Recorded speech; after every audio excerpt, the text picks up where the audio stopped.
Hello, everyone. Hello, Take it away, hello. Will. Welcome back to this fuckery, as I say every week. Um, so, um, Welcome back. I want to once Uh-oh. again thank my players for being awesome and for you all for watching. But yeah, we've got a lot to do, including finishing this encounter. So let's get started. If I can remember how to Wait, it do this wasn't? in the Oh, correct that's order. right. We didn't finish it. All right.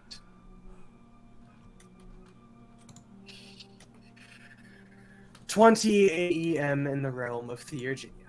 Magic has never been as pervasive and influential throughout the land as it has been these last few years.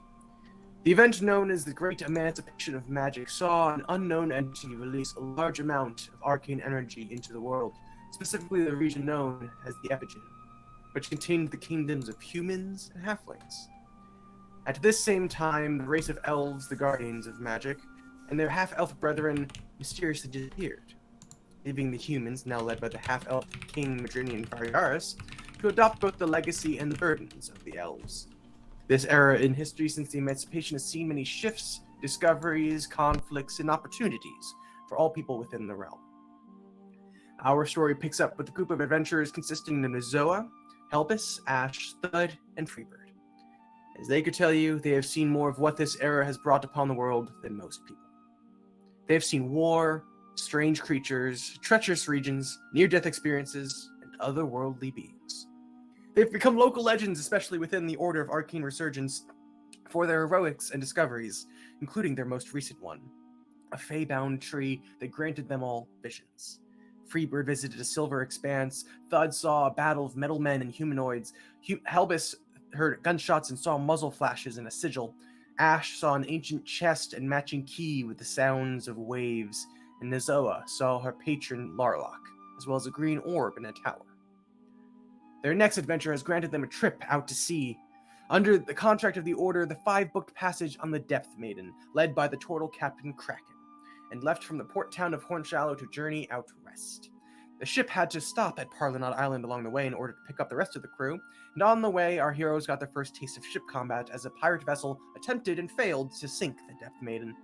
The five got acquainted with the various crew members, helped pitch in to maintain the ship, and began to ponder the journey they were on, especially Ash and the possibility of magic items and treasure connected to the gods.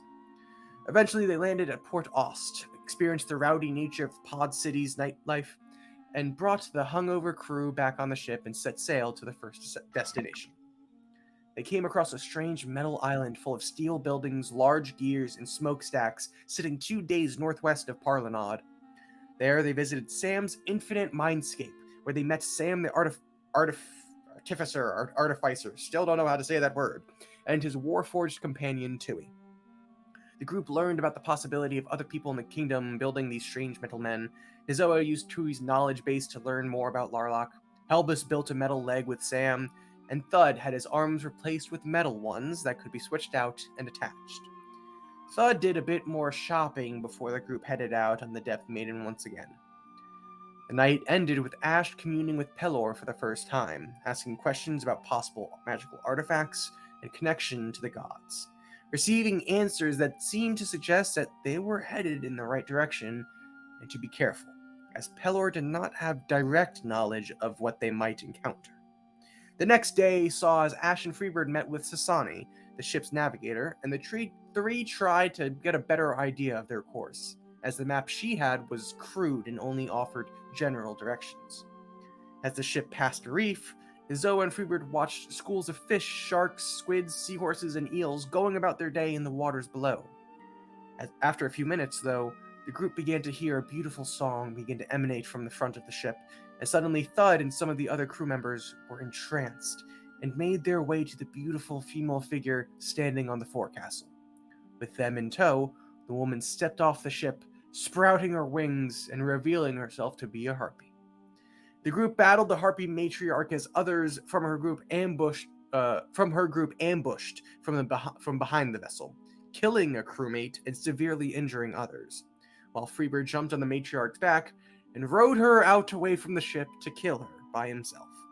Izoa turned herself into a dolphin in order to save another crew member who had stepped off the ship due to his trance, and Captain Kraken himself stepped out of his quarters in order to vanquish the remaining harpies. And that is where we pick up in the middle of this combat.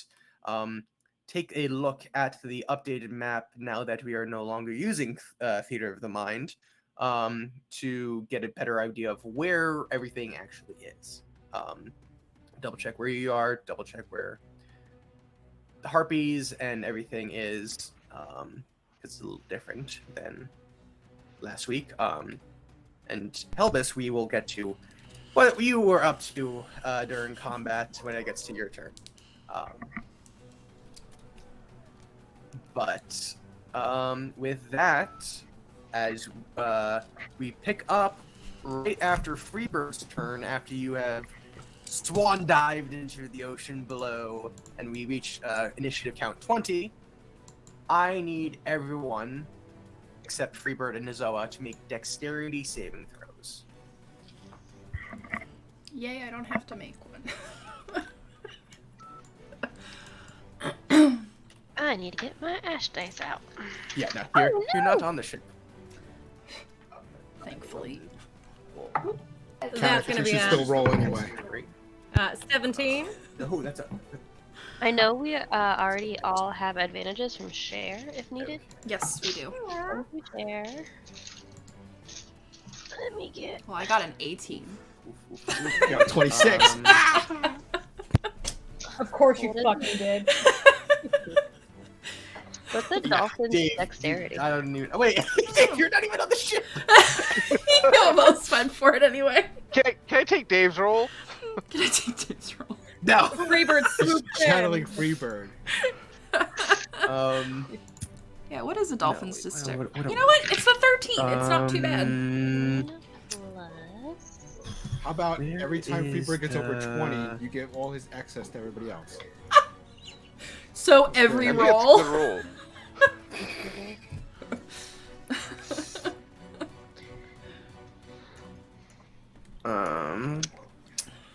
I'm trying to... No, I can't do that. All right. We're gonna do that and that and Hey cat, what dice that. tower are you They using? all failed. What? All right. So What dice tower are you using? so. Oh no. This one? Nice. All right. So Freebird, you didn't make one. Cat, you didn't even work one. How much would you get? 17.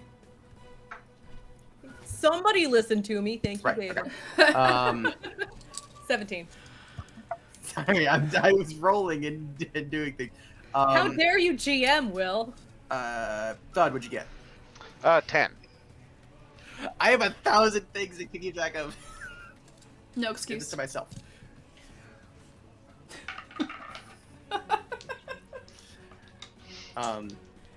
So what, Thud, what'd you get?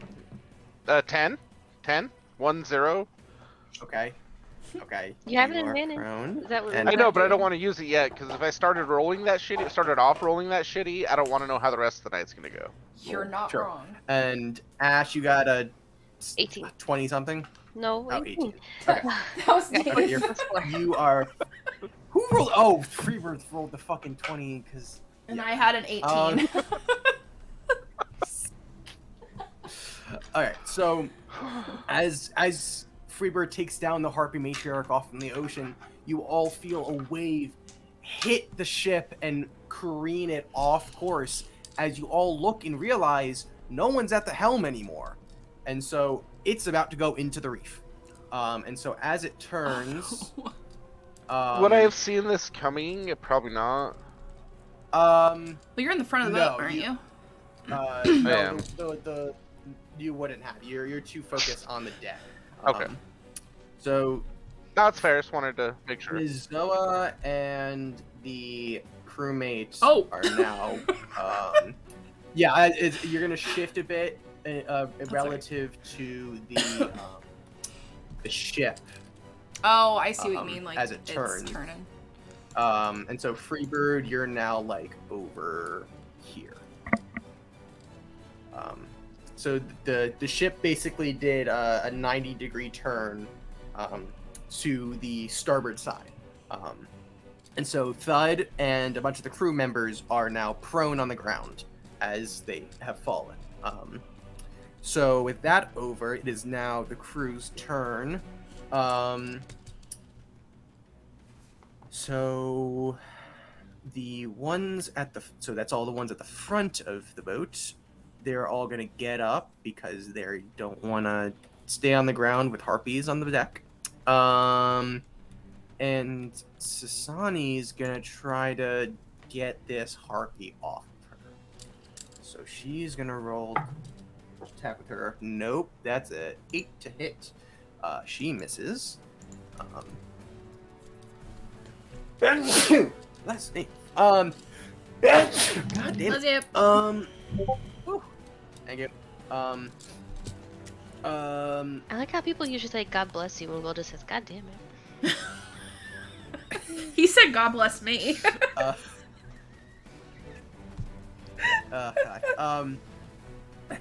With the other half of her movement, Lunas 5'10" can only get there, but she's gonna try to start getting back to the helm, so y'all don't crash. But that's as far as she can get because she was prone. Thud, it is your turn. You are prone, and you are currently on the forecastle. Okay, so is it a bonus action to get up? It is half your movement. That's even worse. You have a bit of movement. Okay, I'll stand up and move right here then. Okay. You're no longer prone. Let's get that off of you. And then I will attack. Okay. Okay.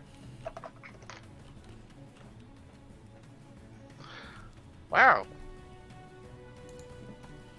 So that's a 10 to hit. What is going on? That misses. Shake the dust off of those. The Right? harpy. the harpy sees you coming and just as she's hovering in the air with her wings, just sidesteps you, and your axe just comes down and hits the deck. Well, then I will try and attack again.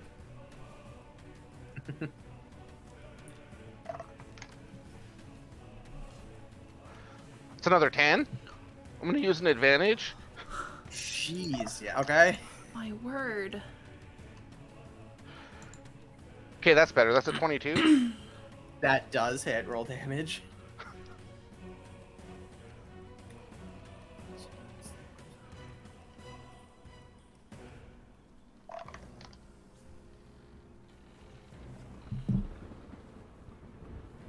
So that's gonna be 5 damage. 5 damage. All right. This one that's been hurt a little bit. You see, are you using the arm blade? Yeah, I'm gonna use the well, I use my great axe for the 2 attacks, so I'm gonna use my bonus action with the arm blade to do an attack with that. I think it needs to be a. Hold on. Let's see what I sent you for the rolls. Because I don't remember. Arm blade. When you use, it's gotta be a non-heavy, melee weapon. Well, that's some bullshit. So, you can use, well, you already did your 2. Well. Yeah. Did you roll damage with your great axe? Yes. Okay, then yeah, I will say that. Yeah, it's got to be a non-heavy melee weapon. Oh, it's gonna be a rough night, guys. non-heavy melee weapon or just the arm blades to do that. But you can use your bonus action for something else.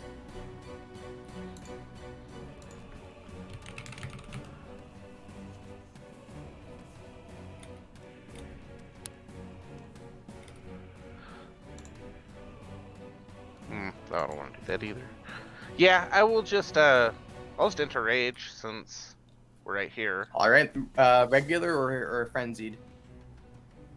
Just regular. No, the frenzy is when I do the extra Regular. attack. Frenzy is on your next turn you can do a bonus action attack. Yeah. If I want to, but I don't know if I want to do the exhaustion, so we'll see. Mm. Okay. Okay. That ends your turn. Ash, it is your turn. All right. So I have these two things in front of me, right? Okay. Yes. Ooh. And I have my spiritual guardians going. Okay.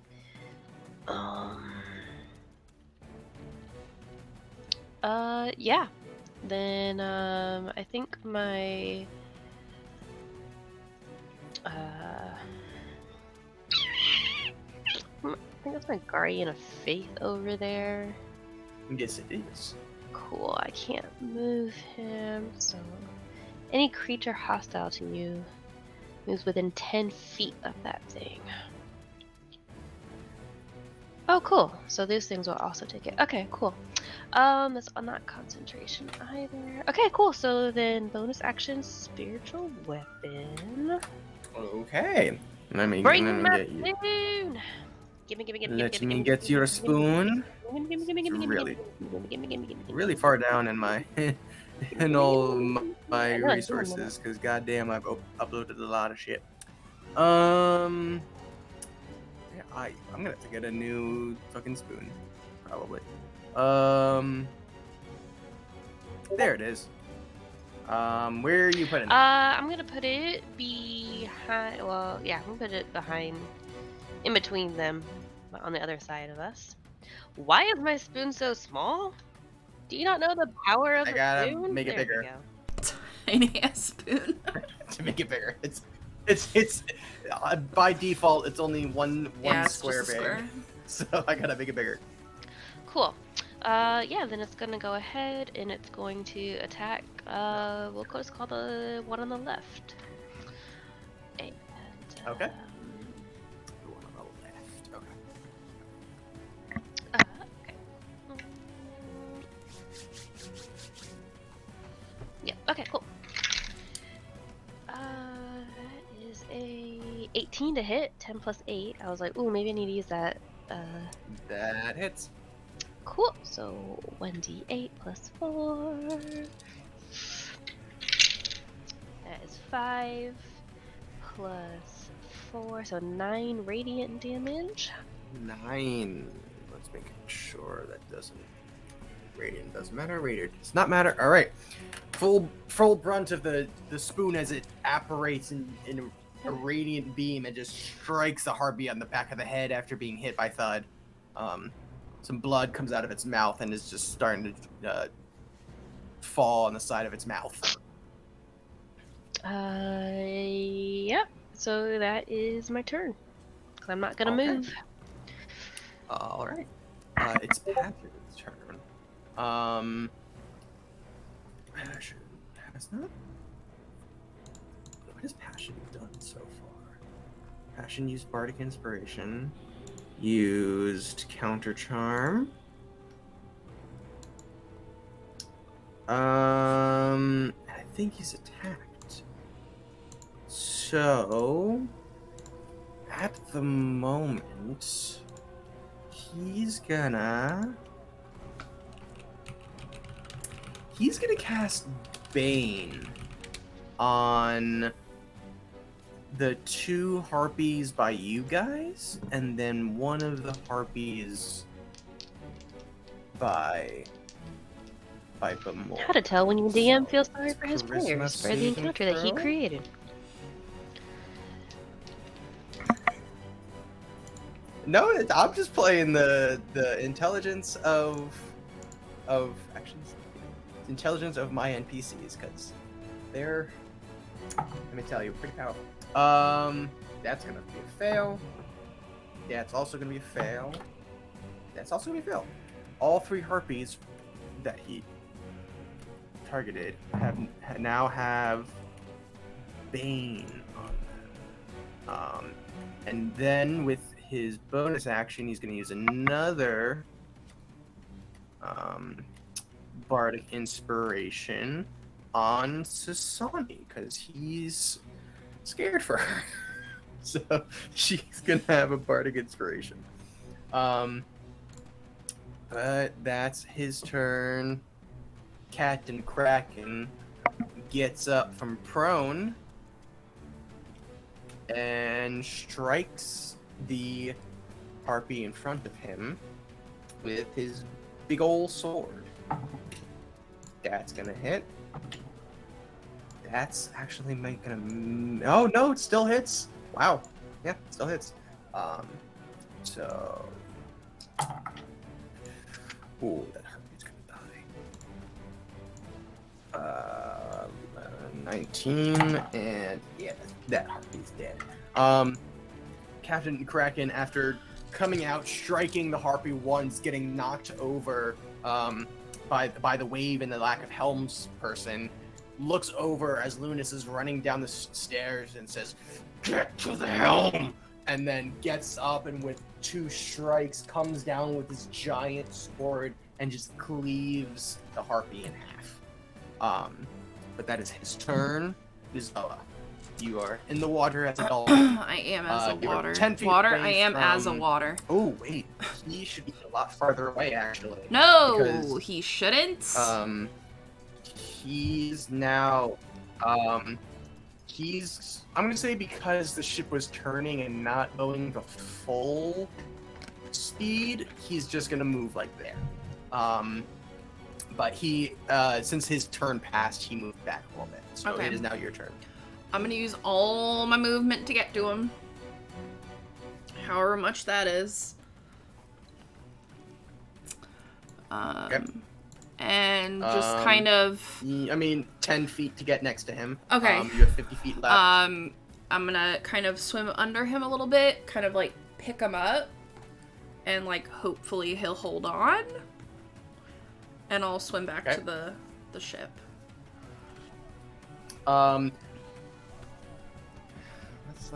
Let's see if Oh, no. actually Roll well, if he Will, understands. please. He does understand. Yes.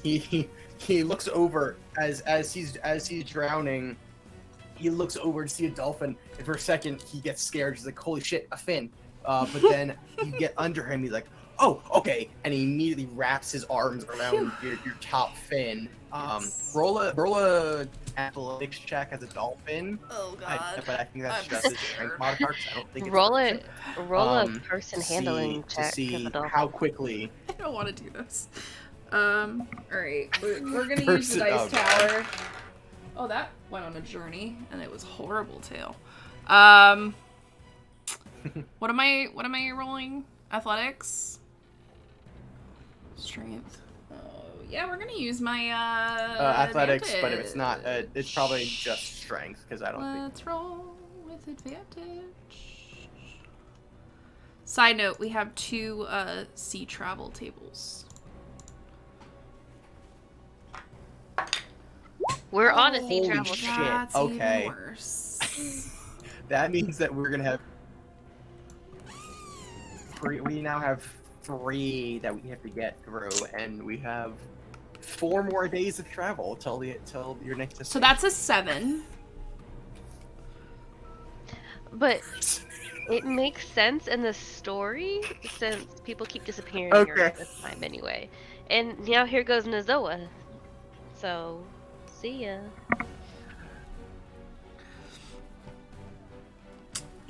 It's Okay. 7. With a 7, you begin to get him back to the boat. Okay. With the speed of 60, you use 10 of it. You have 50 left. I will say that you get 5, 10, 15, 20, 25 closer. Okay. So the ship is gonna move again I feel like soon, I'm like that. but There. you're starting to get him there. Okay. I'll Um, take it. Yeah, that's Yeah, that's my turn. okay. It is the harpy's turn.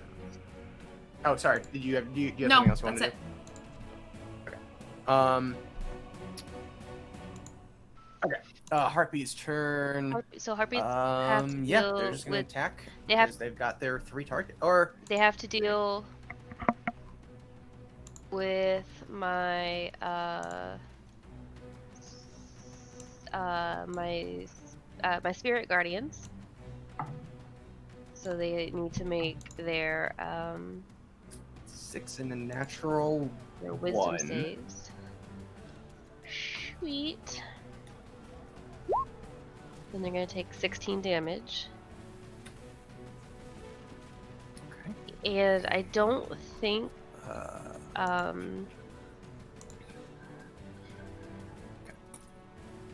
Uh, because I didn't do my Guardian of Faith correctly last time, so when they came close to me, they should have been taking damage after deck saves. So I don't know if you want to do that now. I thought. Let me see. Yeah, I did that. I Oh, I okay, have did that you? marked down. Okay. Yeah. Okay, cool. Yeah, the one that was I right here. The one that was within 10 feet, number 4. Yep, took the damage. Okay, cool. Yep, How okay. much damage did they take since you were awesome and wrote it down? So, because he only has 60 total damage that he does before he disappears. I think they made the deck save, Okay, so cool. they only took 10. Cool.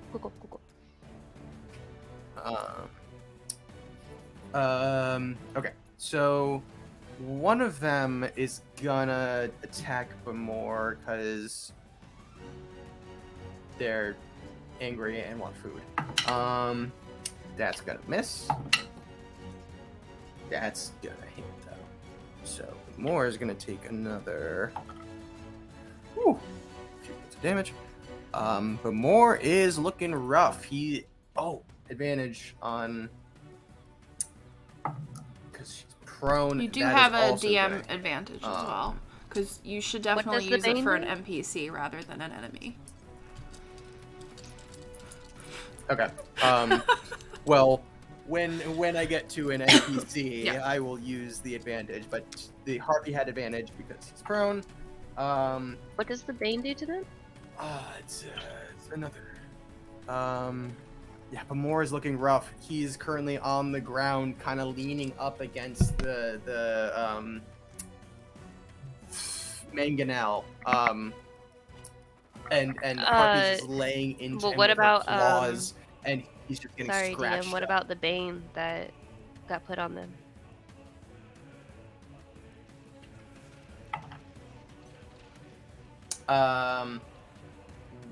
The first hit would have still hit. The second one would have missed. Thank you. Second one, I will take away that damage. But he is still looking rough because the second one wasn't that much damage. So, she's still laying into him, and he is not looking great. And she is gonna risk flying 5, 10. Captain Kraken's gonna take a reaction to hit. Definitely hits. He does none more damage. Which one was that?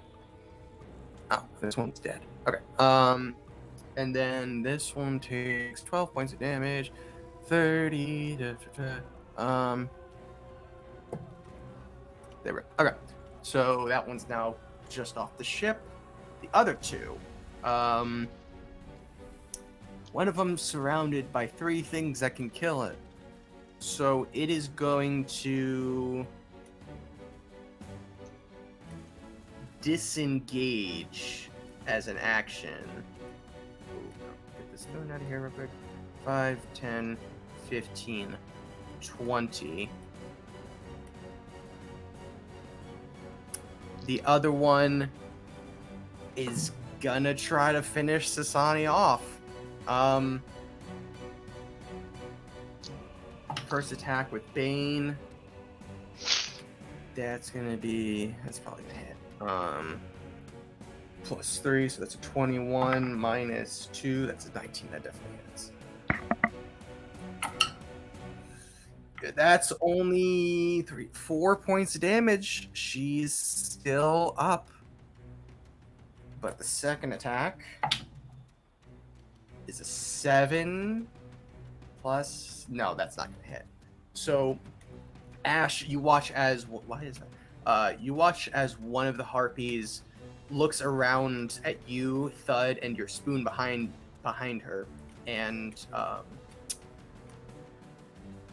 measures the situation and quickly flies above you guys so you can't hit her, and then goes off the ship, while the other one is just enraged and blinded by bloodlust, comes down, scratches Sasani once across the face, and Sasani begins to reel and looks like she's about to go unconscious or maybe even die, but manages to right herself and dodge out of the second strike, still alive.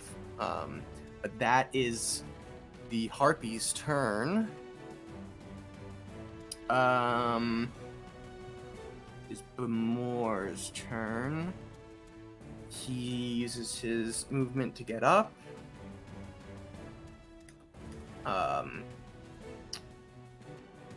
He's gonna go to the edge of ship and probably, let's see what he has. He's got a dagger. He's gonna throw a dagger at the harpy. It's a natural 1. Dagger just goes into the ocean. All right, Elvis, welcome back. Yeah. Here's your situation. Oh, good. Cannons. Okay, this seems good. This seems right.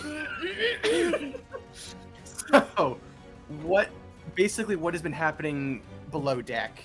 You've been with the Master Gunner and Powder Monkey downstairs talking about cannons and gunpowder and shit, and then you and everyone else begins to hear the Song of the Harpies, and you were immediately entranced by this beautiful music, and you just had to go upstairs. However, you were met by the quartermaster Carme on the stairs, trying to stop you and the rest of the gunners who were also entranced. You managed to break out of it after a couple seconds. Okay. But then you saw the striker Merle come down the stairs in a hurry, scared, and then you looked behind you as you saw 3 harpies come in through the gun ports, and look at all the entranced men oh so beautifully. No. But after Freebird killed the matriarch, they were all unentranced. So now they're all pissed and scared, and you now have 3 harpies in front of you. So what do you do? All right, awesome. Well, we got all these cannons here, so I think that the only thing that I really should be doing is adding to this cannon collection right now. So I'm gonna go ahead and create a little bit of an eldritch cannon, and we're gonna go ahead and use the flamethrower cannon for this one, Will. Okay. Okay. Sorry, new cannon, who dis? It looks like I can take the action to go ahead and create it, and then use my bonus action to go ahead and actually use the cannon same turn. Does that sound correct? I believe so. Beautiful. As long as it says bonus action, yeah, you can use it in the same turn. Awesome. So I'm going to aim it on these harpies over here that are conveniently placed close together. And we're going to go ahead. This is going to be a 15-foot cone of fire for 2d8 fire damage each. So if they could just make me a quick dex save, which actually I feel like these are some dex midnight riders over here, so... The 2 that are like north of you, kind of? Yee. Okay. Dex save, +1. That's a dirty 20, so that one probably saves. Well, here's the thing. I hate them. Okay. And the other one is a 6. I so like them better. Okay. So we've got, that's 10 points of fire damage for the one that missed, and 5 for the one that did not. Okay. Cool. So we've got. Guys, my cannon can walk. Hey, DM, quick Yes, I can. question. How tall is the ceiling to the floor?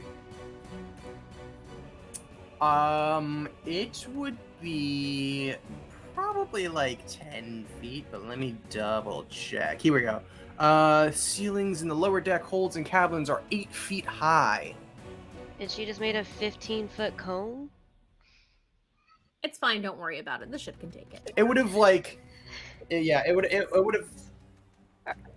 Do we have a fire down below deck? It would have just gone forward. Yes, but it's. She has yet to burn through the floor. Okay. But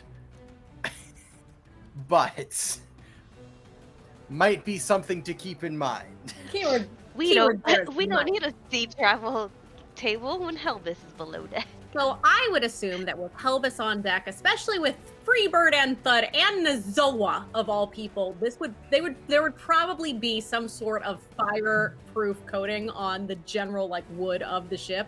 I mean, with a fire genasi who does summon a fire clone of themselves, it would make sense that we've taken these precautions up to this point. Well, I will say that it is magical flames, and so let me ask: does your feature say anything specific about damaging objects?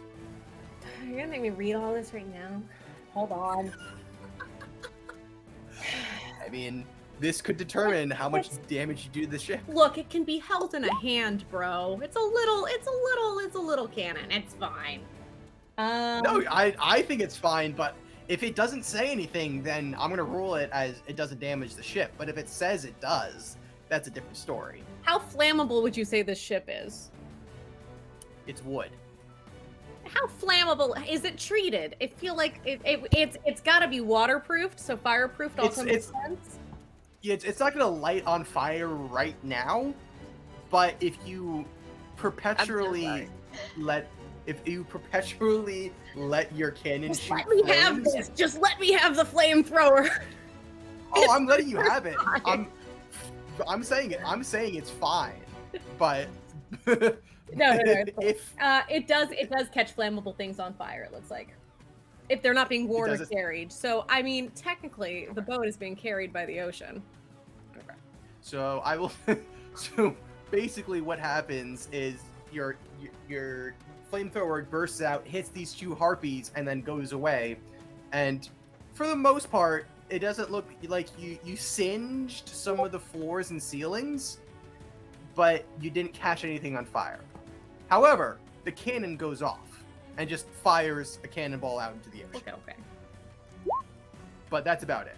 Okay. But it's you singed a bit of it. But yes. So that is your turn. Sure enough. All right.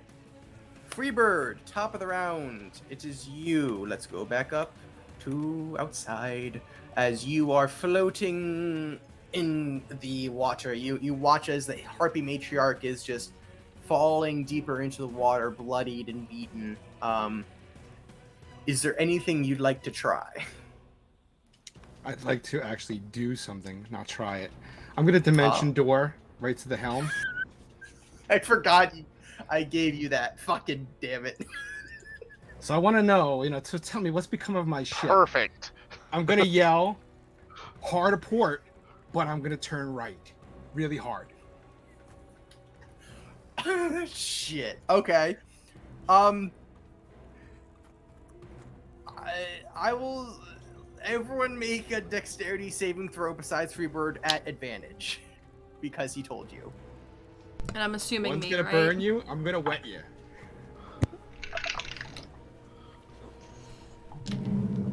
Oh no, that's a natural 1. I'm going to take my advantage now.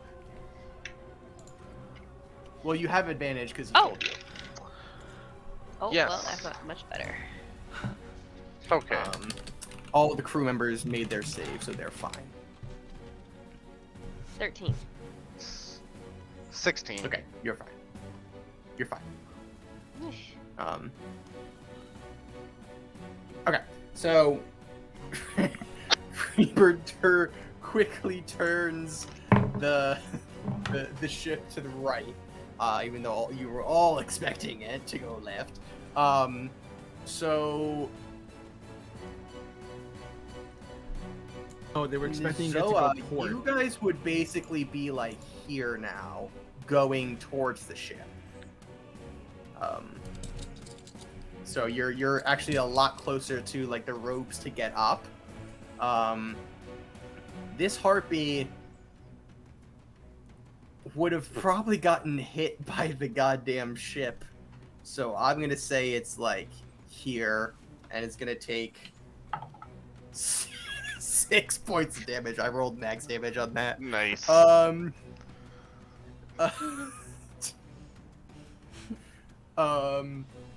Then the other harpy is now probably.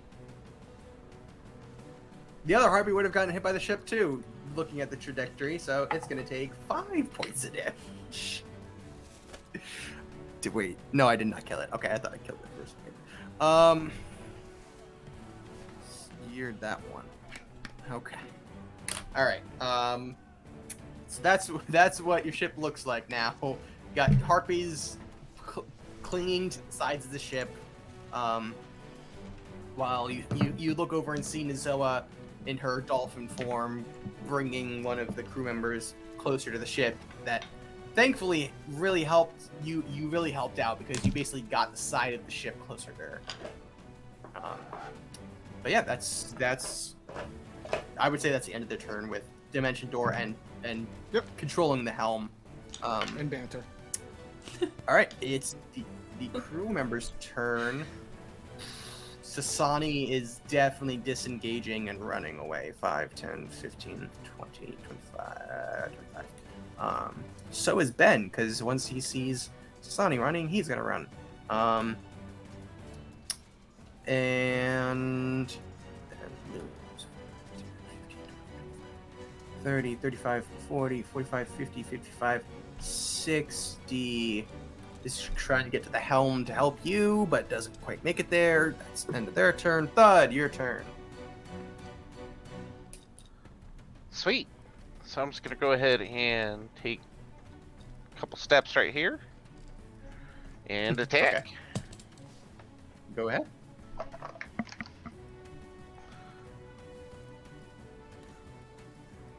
$24. That definitely hits. Go ahead and roll damage. I have a feeling that you're going to kill it, but... We'll find out.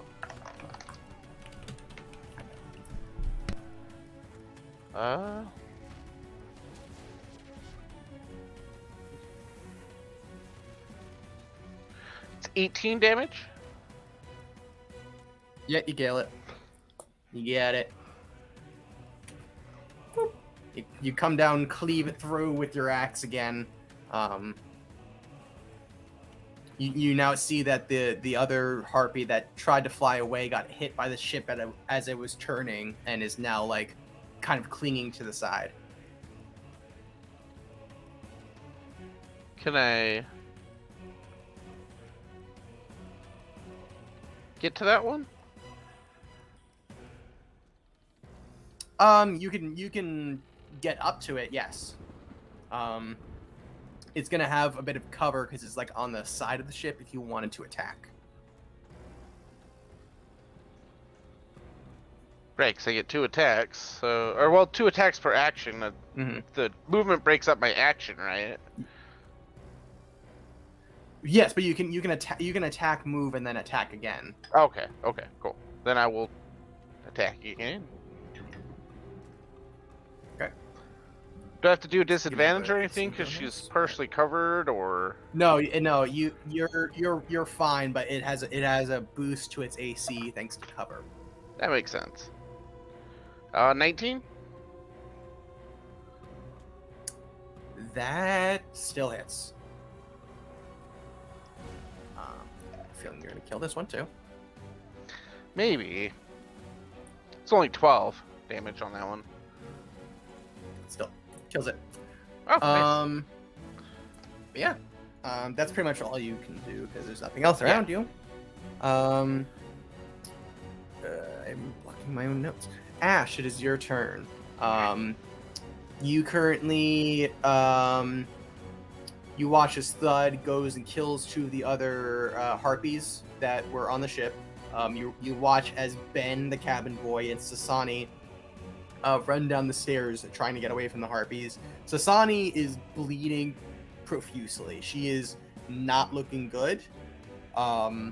She's about to pass out. And then there's one other harpy on the side of the ship. Way over here, right?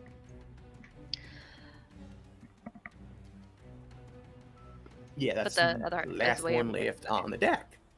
Okay, cool. Then, assuming that nothing is happening below deck, I'll go ahead and I will follow the two of them downstairs. And what's that distance? So 10, and then going down the stairs. And what do I see as I go down the stairs?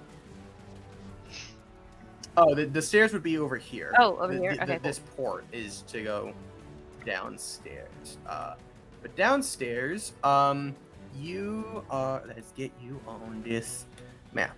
Nope, come on. Coming down the stairs, you see Merle, who you saw run downstairs out of fear, be right behind Carme, who is stopping her men from going upstairs. And then they all turn to watch as Helbus conjures a little cannon that you're like, oh, is this another gun? And then it just bursts out a huge cone of flame at two harpies that are downstairs. Yeah, you get the sense that something was happening with the trance that was just broken a couple seconds ago, and now they're retaliating. Okay, cool. Well, I still have my spiritual guardians going down here. But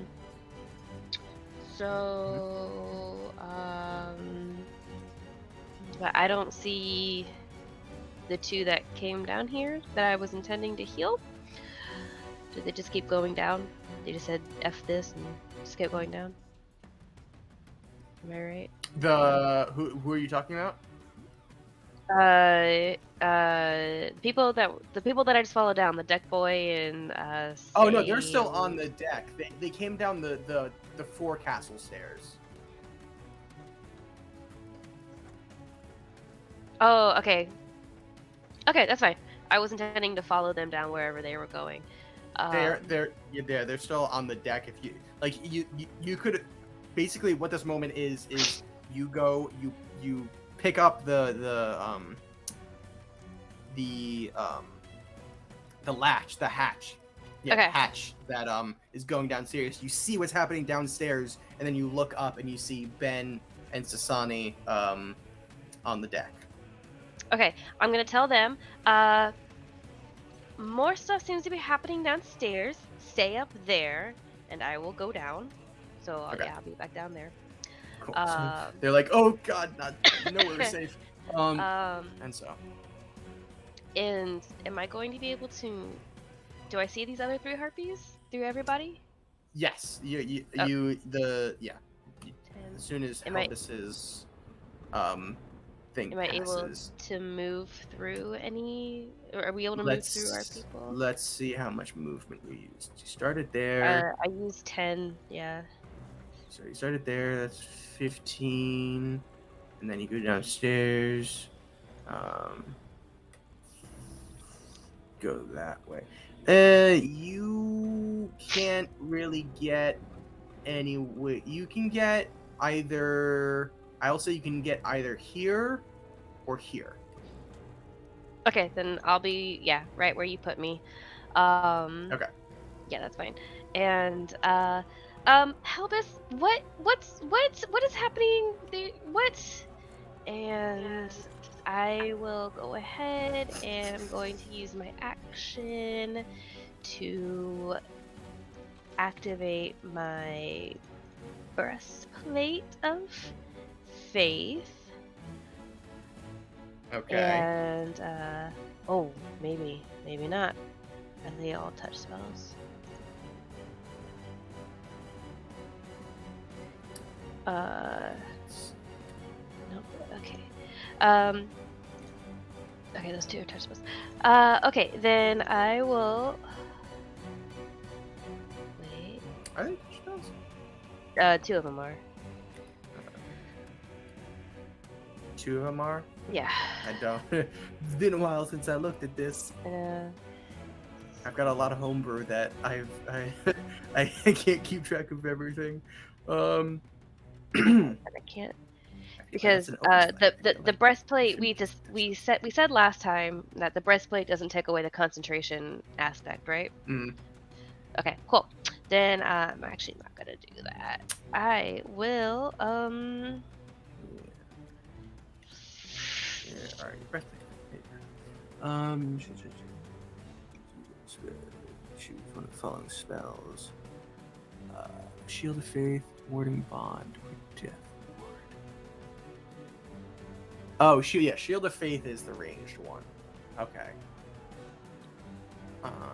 yeah, but I'm not gonna do that. I will. Oh yeah, without the need for material components or maintaining concentration. Correct. Oh, so I don't have to maintain concentration. Okay, cool. You don't need to maintain concentration on Shield of Faith. Okay, then okay, so my action, I will go ahead.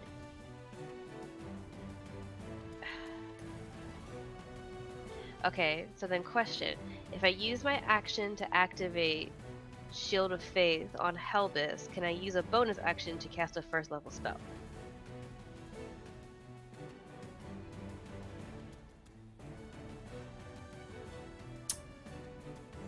I will say for now, yes, because you're technically, yeah. I will My say for action yes, to activate the thing. yeah, okay, yes. I will say that yes, you can cast a first level spell as a bonus action if you use the breastplate. Okay, cool. Then I will use one charge of my breastplate to to cast Shield of Faith Shield of Faith. Okay. on Helbis. Okay. Helbis, you have a +2 bonus to your AC. Yep. Thanks, then- boss. And yeah, she's like as she's saying, "Help us! What have you done down here? What are you doing?" She's casting that on you, and then I will my. Oh no, I did it backwards.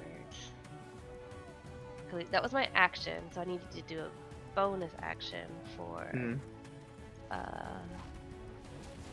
I just had a plan in mind, and it completely went out the window. That's okay. What were you trying to do? I don't remember what spell I just had up. That Healing Word? No. Okay. I did That's the only something. bonus action cleric spell I know of.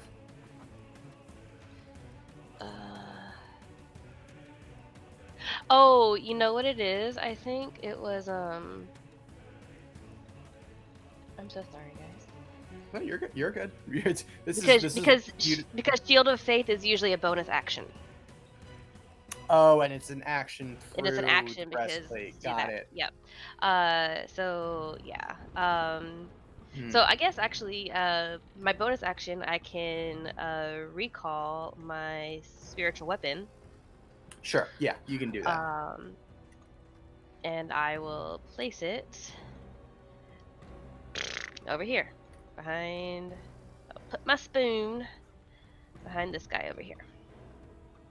Cool. All right, and you can make an attack with it. So Cool. go ahead Then and I will roll. go ahead.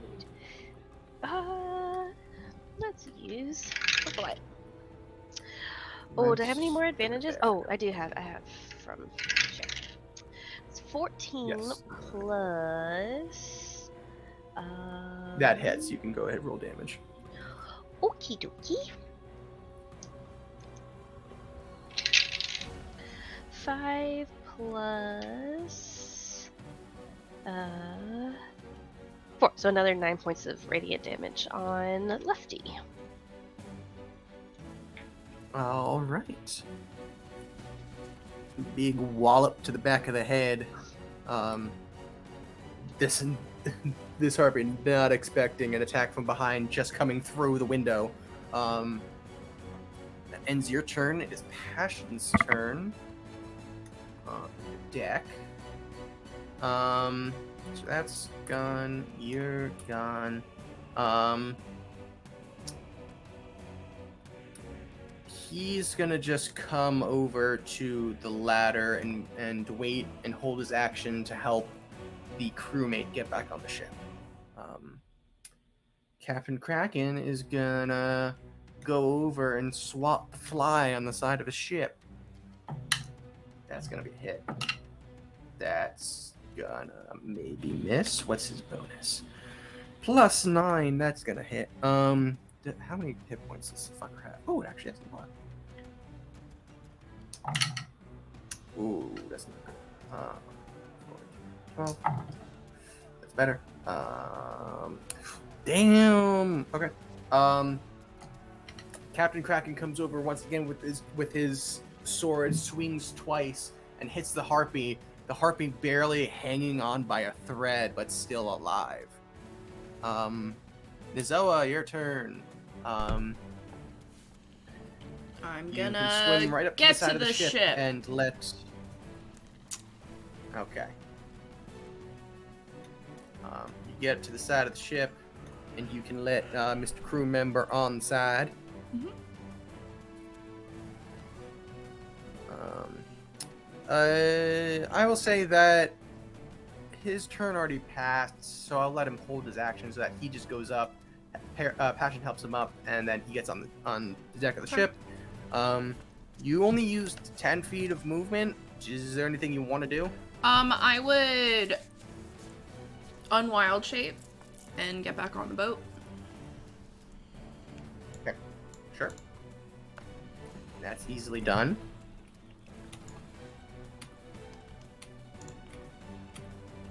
And let me see. You can't quite see the harpy on the side of the ship because it's Yeah. kind of hanging off the side, but you see that Thud is on the forecastle and just killed a couple harpies. You see one of the crew Can I members tell running if up he's the still helm. enchanted Freebird or is now not? manning the ship. He is not. No, okay. He's totally of his own Um, volition. And you can see Sasani bleeding profusely. Yeah, I am gonna go over to her then. I don't know if I can make it. Can I make it? You can't make it. Yeah. It would have been oh god, math. 10 divided by fuck. You would have used 5 and then 10. I will say if you can get here, Okay. but if you have like healing word or anything. Yeah, I don't. I only have cure wounds, so. Then I'm just gonna Okay. yell to her, yeah. if you can, get over to me. And end my turn. Sure. All right. She's eagerly waiting to get to you. It is now the harpy's turn. The harpy on the deck is gonna disengage, fly away. She's fucking done. She can't anymore. She got no backup here. 3 down below.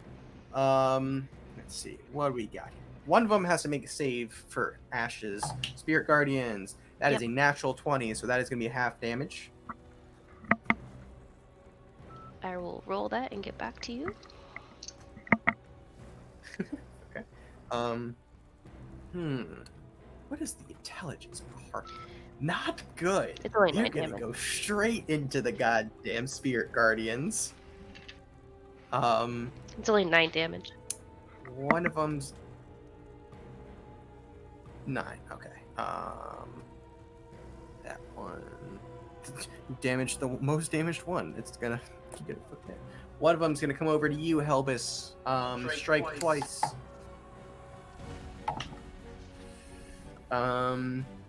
First one is gonna be a 17 to hit. 17 hits. And 12 to hit. 12 does not hit, no. Okay, so you only take 6 points of slashing damage. Okay. The other one's going to come up, go into Spirit Guardians, make the save because it's dumb as fuck. That's not going to save, so it's going to take how much damage, Ash? The first one was 9. Do you want me to roll again? Up to you. Do you want to just use 9 or do you want to do? I roll want to again? roll again. Here, boy. Go ahead, roll Put it in again. the hole. Let's see. Here, you can put another dice in the hole. Come here. Put it in. Put it in. Yeah! In this hole. Y'all better roll well, too. Yes. Drop it. Do. Oh. Good job. See what we got? We got a 4, a 7, and an 8. Dang. Y'all are good. Ooh. 19 points of damage. Good 19. job, guys. Good That job. fails. That's a lot of damage. That's a lot of damage. Whoo, fuck. That actually hurt a lot. And it's gonna go up and hit the Master at Arms human male twice. Oh, fuck. Wait, what's his AC? That's gonna hit. That is not gonna hit. So he only takes 6 points of damage.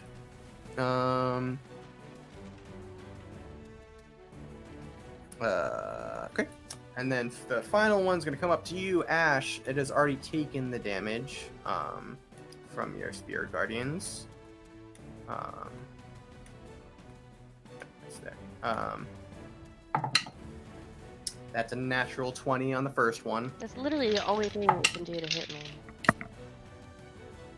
And 9 on the second, so that one misses. But the first one is going to be 8 plus 12 plus. That's going to be 13 points of damage. Roll a concentration check.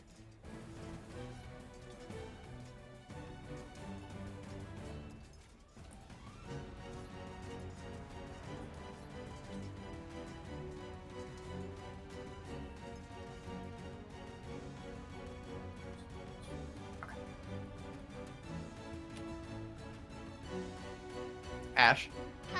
Natural 20. Witnessed by my There you go. superhero. All right. You keep you keep your Spirit Guardians up. It is now all of the crew, I'm just gonna let all the deck crew, the lower deck members go because they haven't had a turn yet, and I skipped their turn. But that one's just gonna strike twice. Wow, that sucks. That misses. Wow. What is his? Fuck. Wow, he misses both. He sucks. That's gonna hit. He's gonna come up here, strike. That's gonna hit. And then he's gonna strike, because those are the only ones that can strike. That's gonna miss. Alright, so 2 hits for 1d6 as they come around with their scimitars against the one for you, Helbit. Next to you, Helbit. Is that? How do I cock a d6? That is. I don't understand physics. That's why I never took it. Wow, that sucks. That really just threw me for a fucking loop. I've never cocked d6 in my You have a life. skill that's amazing. Holy shit. That one takes a bit of damage, and the other one takes a bit of damage. That also fucking rolled 2 once. 31. Okay. Helbus, it is your turn. All right. You've got some help now with these harpies, but one of them is Help attacking good you, the part. other is just behind you. All right. Well, unfortunately, these guys are going to be a little bit too close range for me to actually use my guns right now. But I'm going to say that that's going to be just fine. I'm going to go ahead and reach into my toolkit, and I'm just going to throw out some tools. And it's going to conjure into sword burst as I just yell, knives! So let's Okay. see Crap. I don't get to choose who this is, so sorry, literally everybody around me. Please make a saving throw. It's a dex save. Dex save. Okay. We're gonna Yeah. do the 2 harpies first. Okay.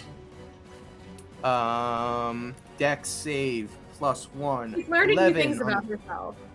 11? 11 fails. Okay. And a 16 16 succeeds. succeeds. Okay. So roll the damage for that first. Just to see what happens to them. Let's see. That is a 6 points of stabby damage. Actually, force damage. Force damage. Okay. Just to the one that failed, correct? Correct. All right. In retrospect, I should have 100% taken a 5-foot step here and then yelled knives everywhere. But you know what? I'm not going to metagame it. No, you. If you wanted to do it, that's fine. I'll let you do it. Okay, thank you. So now it's just one guy. But I'm- that one crew member will still need to make the save. Yeah. Sorry, bro. He rolled a natural 20. Well, then you know what? That succeeds, and I think he's doing a great job for himself. He should be quite proud. He ducks under one of the apparated daggers. He's like, "What the fuck?" and just like looks at you, kind of confused, like, "You use guns? Where the fuck is this coming from?" But yeah. Hellbeth is going to, for her bonus action, she's going to try to give bardic inspiration to Ash and yell at, like, "You got this!" And then she realizes, wait, this doesn't work anymore. And she gets very, very sad about losing her levels in Bard. And that ends my turn. Okay. Freebird, top of the round. You're at the helm. Unless you want to leave it, you're gonna wait, actually, let me look. Do you want to use a ship action? Question. Are we still heading for the reef, or did my turn take us away from the reef? You are now. You basically did a 180, so you're heading back where you came from, but you're no longer heading directly into the reef. Okay, I'll straighten the ship out and slow it down, I guess. I'll ask everyone to lower the sails. Okay. They will do that now that there are no threats. Their turn is next. So you watch as Bamor kind of just goes over to actually no, Bamor is holding his side, bleeding, goes over to the fallen crew member, while one of the deckhand that just got on deck is like heaving with his hands on his knees, like hyperventilating, and then hears you say that, and passion pushes him to the sail to let it to bring it up. Ben goes over to another, and they're all letting the ship slow down. Thud, is there anything you'd like to do? Yeah, if I can, I just want to run over here and grab whichever person that is. Which person is this? That is Sasani, the navigator. Yeah. So I want to grab her and then use the rest of my movement to get about right here, and then dash to get her to Nazoa, because she's hurting real bad. So run over here, grab her, and then use the rest. My action is a dash to get her to tiny Nazoa. little. Yeah, she's a tiny little gnome. Wait, I think she's a gnome. gnome or halfling? She is a navigator. Yep, she's a gnome, so that is easily done. She is now next to you, Nazoa. Ash, it is your turn as we go to the lower deck. You have a harpy in front of you. Okay, so bonus action, move my spoon up and smack it in the back of its head. All right.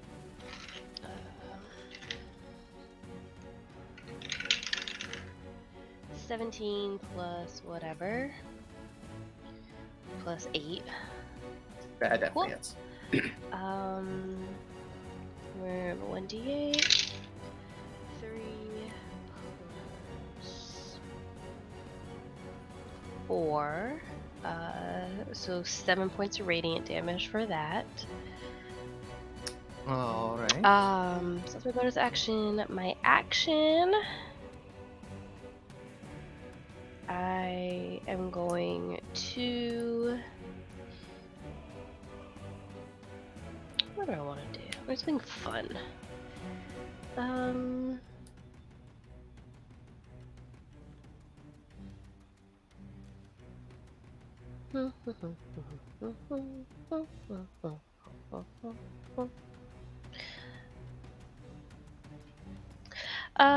gonna hit it in the face. Oh. I had a super cool mace. I don't have a super cool mace.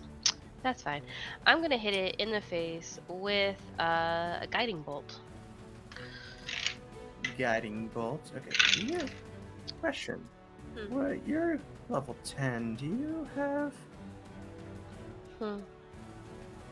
Oh, yes, you do. What? If you wanted to, I didn't know if you were aware, but if you hit a creature with a weapon strike, you do an additional 1d8 radiant damage now. Yeah. I did forget about that. I knew about that, but I did forget Because I about forgot that you get that at level 8. I forgot you guys got that. Yeah, and you don't usually, so basically, nothing ever yeah. usually gets close to me. So I don't. That's fair. typically- That's I don't totally fair. typically, get any. I don't typically do anything. I thought I had like a super fancy. But it's okay. I'm still gonna guiding bolt it to the face because that'll still do more damage than anything else. Sure, So, go ahead. That's a 16 to hit. Yeah, I mean, yes. Yeah, exactly. That definitely has go ahead roll damage. Cool. So it's gonna be 4d6s.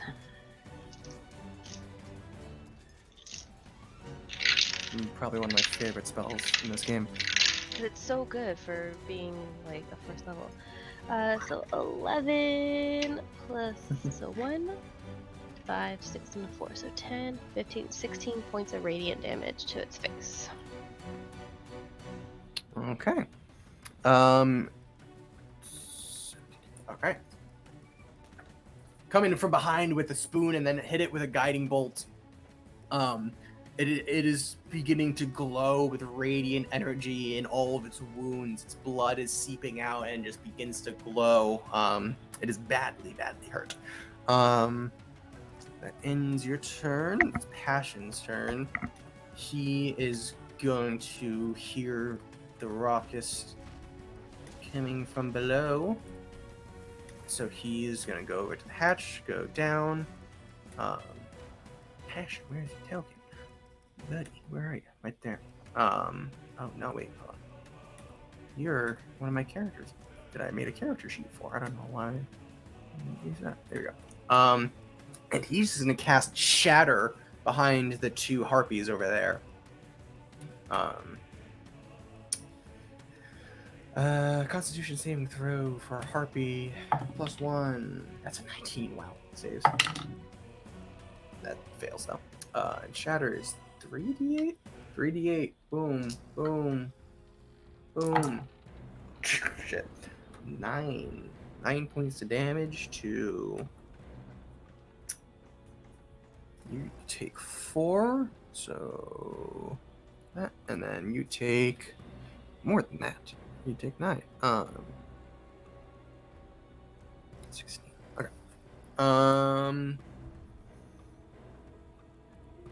God, Kraken's just up there. Nizoa, is there anything you'd like? Oh, you want to heal? Yeah, I'm just gonna do cure wounds at 3rd level for her. Okay, go ahead and roll 3d8 plus wisdom. 17 healing. 17. Ooh. You actually, pretty sure that puts her over max. I think you've got her backed up to full. I'll take it. Yeah. You get it. You get her back up to full. You Thud brings her over to you, and you reach out and you place your hands on her wounds, and for casting the spell for the first time in a while,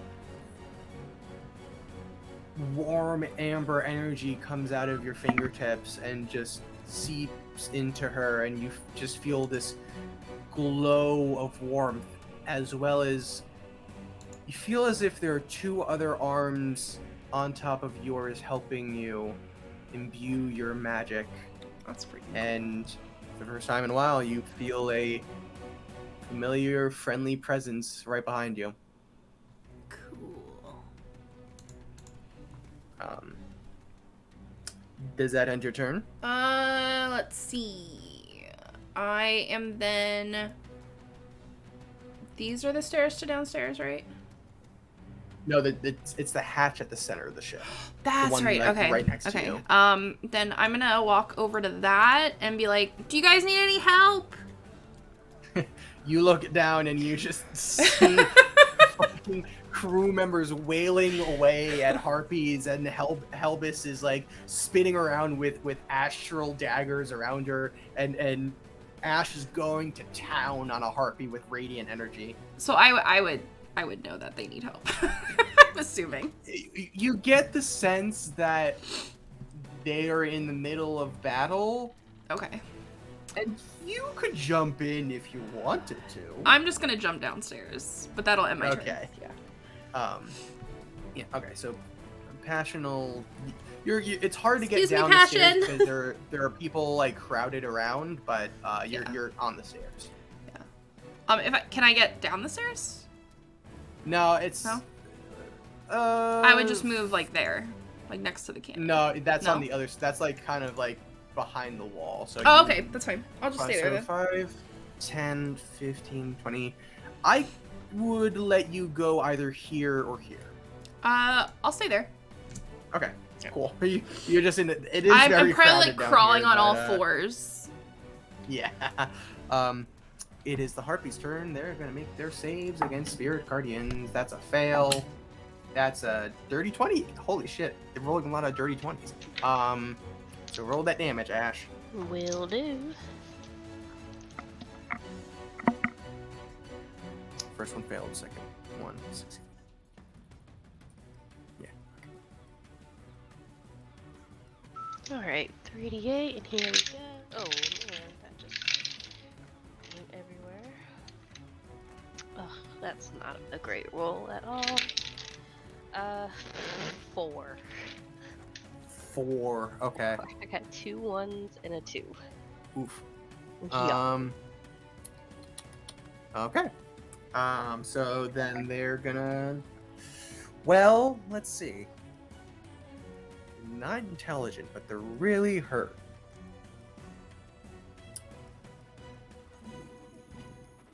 The one attacking you is gonna disengage and fly out the window. And he's gonna disappear.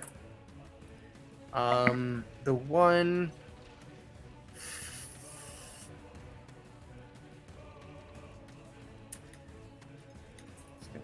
Attack of opportunity, miss. Yeah. Or no, I don't know why I did it twice. What's your? Yeah, it's gonna miss. Okay. Helbis, can you make either an athletics or an acrobatics check? I absolutely can. I would prefer acrobatics if it's all the same. Yes, it is a grapple check, so it is up to you. 15. It's a natural 1. Happy. But I believe I heard that I had advantage. Oh, well, in that case, I also have advantage, so let's re-roll. Okay. Oh, good. Okay. That's a 16. So what is your height? I also rolled a 16. Okay, so re-roll. Okay. Well, hold on. I don't know. Taking rock, paper, scissor rolls at this point. If it ties, I think it goes to. Nope, you win on a tie. I just wanted to roll again. Okay, you can roll if you want. Mm-hmm. 18. 19. We're technically a dirty 20. So do you want to take the tie or do you want to take this roll? I'm taking the tie. I was just rolling for fun. Anyway. Okay. Okay. So the harpy tries, kind of like looks around angrily, looks at you, seeing you small in stature, tries to go and grab you, but you quickly just dodge under her arms. And with that, it's also gonna fly out. Okay. Okay. And then the last one is doing okay, but let's roll an intelligence check. He's gonna attack. That's a miss. That's a miss. Okay. It's the Master at Arms' turn. He's gonna stride up with his double long swords. Attack. Fuck, that still hits though. That hits. We're D8.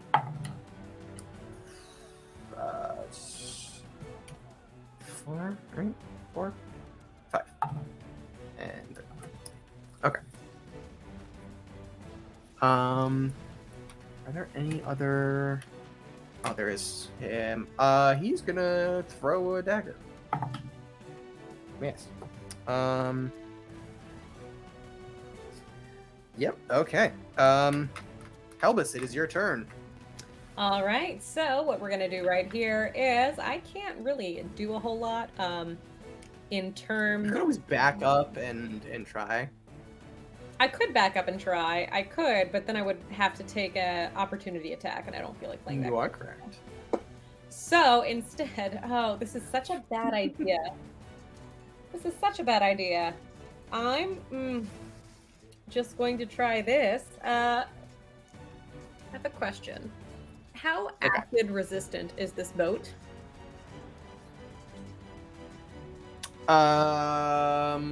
Let me check on the ship to see if it has any notes on that.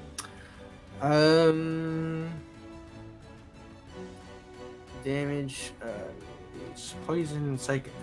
I would say that if a large enough amount of acid pools in one area, it could damage some of the boards. But for example, if you were to actually hit a creature with acid and not the boat, it would be safe. But if you were to say miss the creature, it would hit the boat and therefore damage the boards. All right, so what I'm going to do is I'm going to go ahead and take a 5-foot step over here, so I'm not leaving the range of the harpy. And I'm going to go, Helvis, I feel like, played whatever the equivalent of Pokemon would have been. So she knows that thunder equals bad for bird. And we're going to go ahead and cast Thunder Wave in a 15-foot cube. Okay. Did not hit any allies. So if he can make me a con save, that would be great. Probably 11. An 11? Yeah. 11. An 11 does fail. So that is going to be a big old super thick 8 max damage there, plus 15 points of thunder damage. Is it super effective?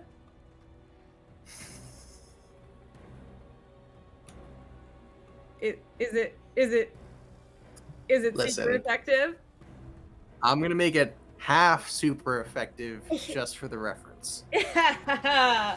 Awesome. Let's see. What was the damage? 15? 15 points of thunder damage, yeah. And they are also pushed Wait. 15. foot cube. So it's me. Wait, is that a cantrip or is that a level spell? It's a first level spell. First level. Okay. I thought it was a cantrip. I didn't know if you rolled enough damage. So that means it goes. Whoa, where did it go? There we go. All right. That is your action. You want to do anything with your bonus action? No, because I don't want to burn down the boat with my cannon. Smart. Not to mention, it would also probably hit me at this point, so that's not a good look. Fair enough. I have to get an icon for your cannon now. Freebird, you are manning the ship, unless you would like to do. Oh wait, hold on a second. Lunas would have come over by this time if you'd like to swap out with her. No, it's okay. I'm gonna man the boat. This is fun. I figured you would. I just do one of these, look around, and maybe one of these, and move the boat around. That's it. Okay. The pirates are all manning the sails on this deck. So in the lower deck, is there anyone? There is one by the Harpy. That's cocked. I think not. That hits though. And then they take their scimitar and strike for 5 points of damage. Thud, is there anything you'd like to do? Just help secure everything. Okay, so you go over to this. You go over to the pole and just start loosening or bringing up the sails to slow down the ship and tying it off.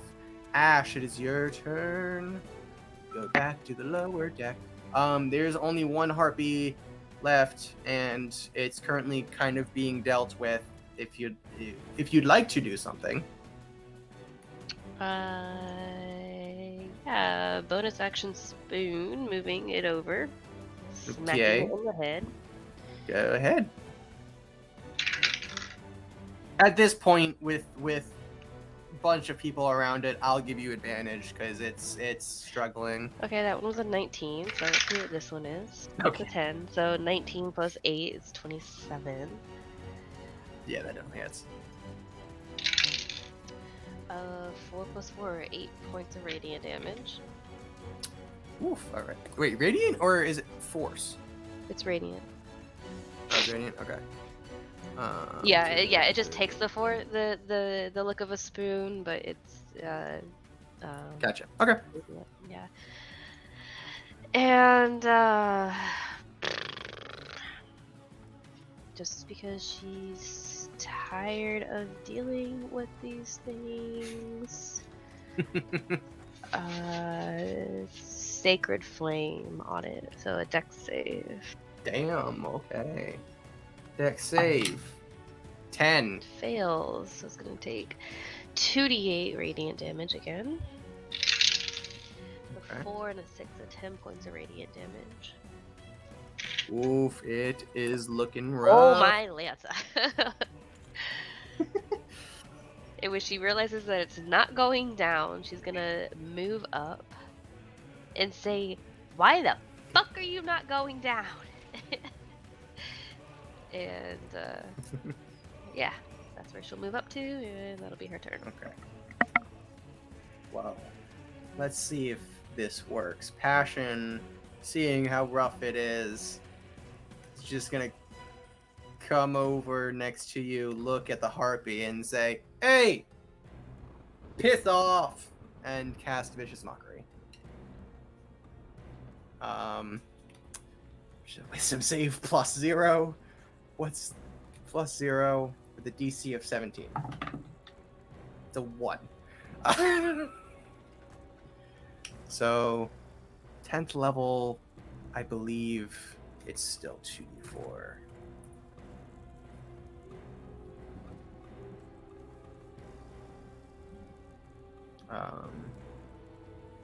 Yeah.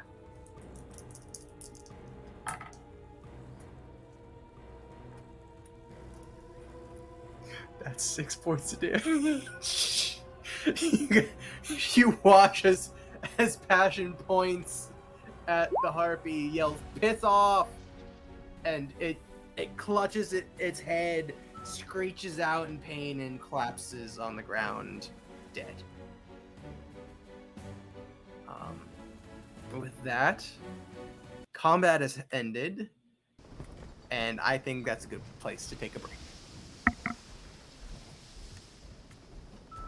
Sounds good. That's great. So, we'll be back in a little bit to deal with the aftermath and maybe move on to the next day.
How's camera? All right. Welcome back. As you all, um, look around and realize the threat has ended. Thud, you're held tied down. Some of the ropes. After slowing down the ship, letting it settle in the semi-rough waves, they'll sway the boat a bit, but you're not traveling as fast. Freebird, you watch as Bamor, very injured himself, picks up the killed crew member, and brings him downstairs. As Sasani follows behind.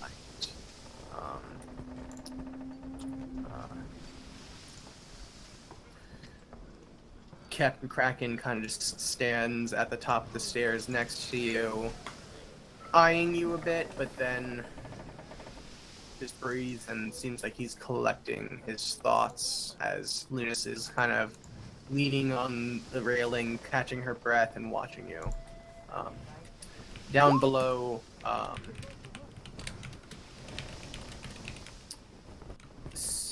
Sasani. Excuse me, jeez.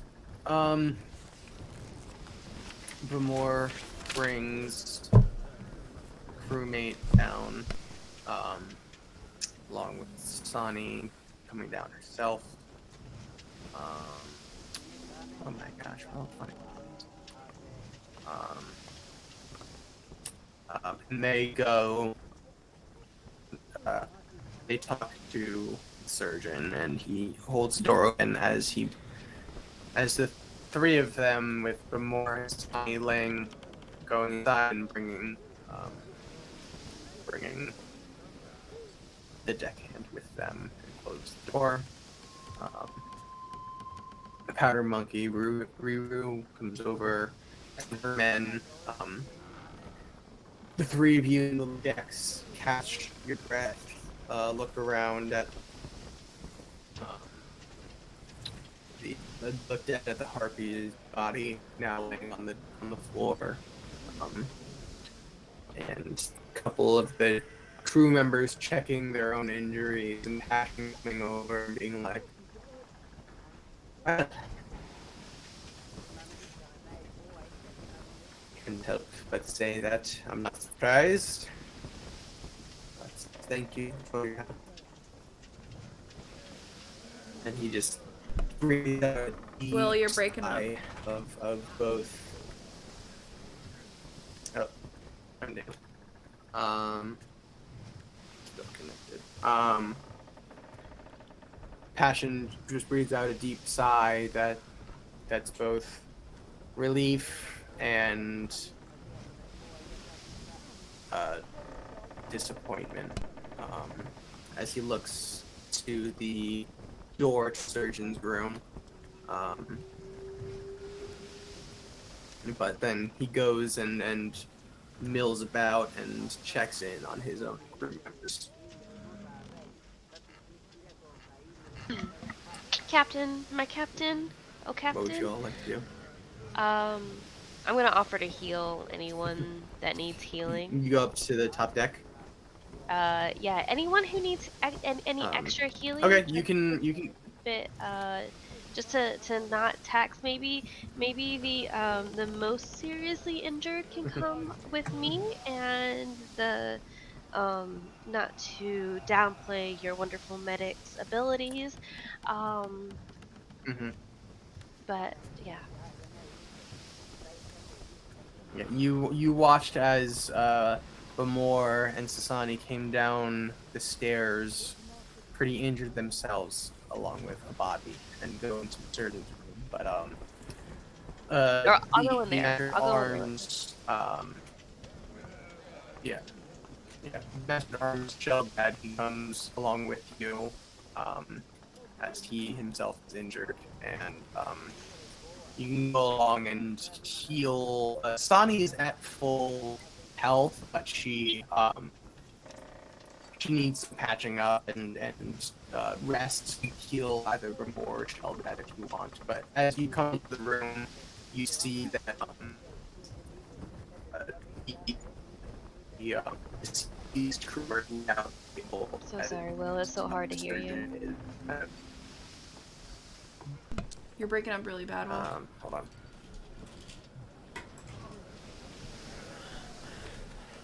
Maybe turn your camera off. There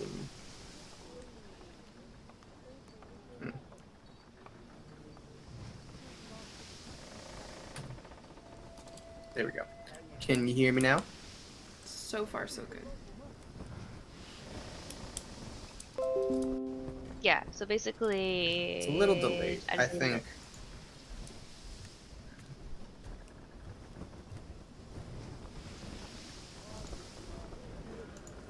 Were any of us hit either? No. I lost a couple of my temporary hit points. That's about it. Okay, cool.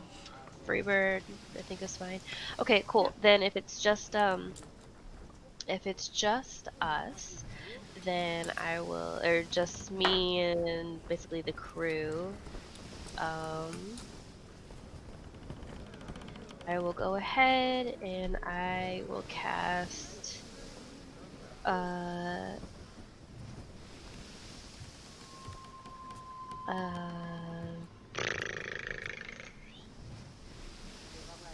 will go ahead and cast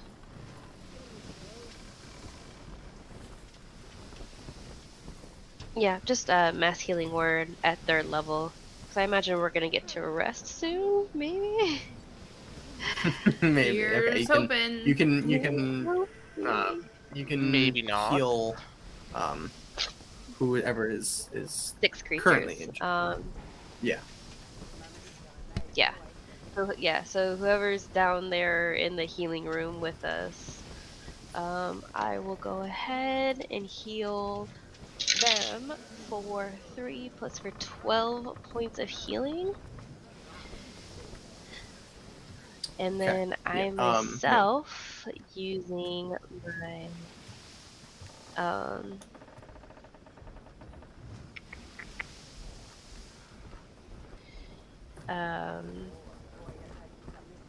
what is that super cool thing that I have? Let me find it. So they will so they take 12 initial healing plus an extra 5 for Disciple of Life feature. So 17 total for them. And then I will also gain 5 points of healing for Blessed Healer. Sounds good. You do that. You watch as some of their injuries are healed with the radiant, warm light. As they all sit, as they all sit on the bed. How many those of were us? injured. Or how many people? How many of them are down there? There are 3 that are injured that are currently in the room with you. No one else got. Well, hold on a second. Let me look at it.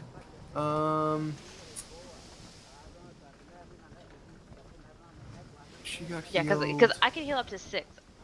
It doesn't say. It doesn't say that I can't heal myself. Can I heal myself with that? If it's healing word, I think so. Yeah. Yeah, it doesn't say that I can't. Okay, so then I'm also going to take that the 15 points of healing first, plus the extra 5 because I got hit. Yeah. So now I'm back up no one else that got injured is currently with you.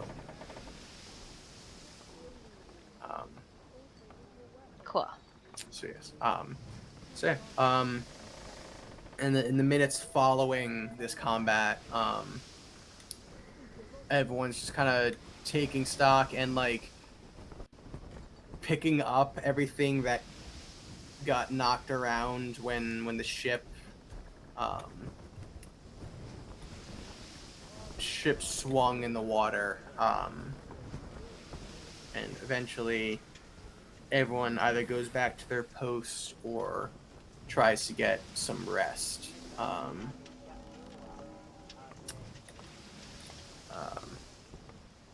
But you guys are free to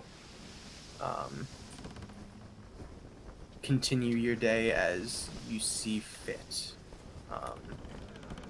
To you guys, everyone else is just kind of recovering, and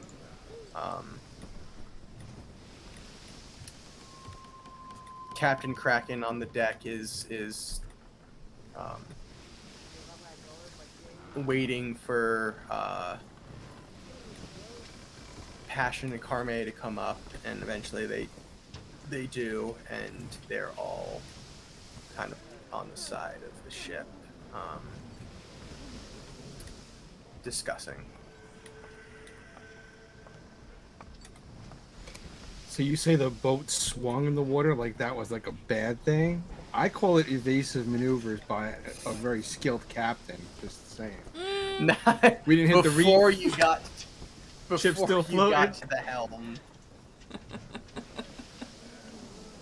Oh, before I got to the okay, I got it. Then the ship was really bad off. I get it. No problem. Yes. Oh, I love it. Yeah. But everyone is. I'm gonna go check on the crew member that I helped up. Make sure he's like doing better and like. He is currently tying taking a off nap. one of the ropes to the sails, and he is exhausted. He's kind of completing his duty, but it is clear that he is tired.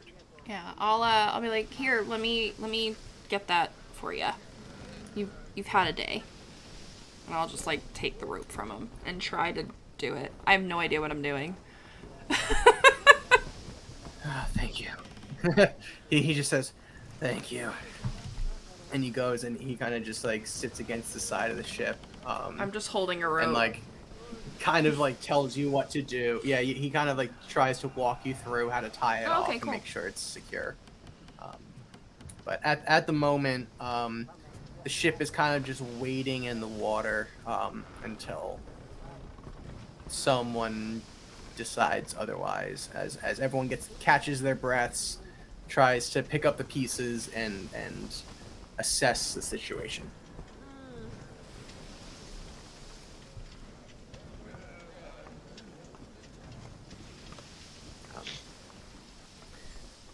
If no one has anything specific they want to do, eventually, Nope. Eventually, Captain Kraken goes back into his quarters. Carme comes up to the quarter deck, and then is surprised to see Freebird at the helm, but looks at Lunas, and Lunas just shrugs and like motions to Freebird, and then Carme looks down at you, Freebird, and says,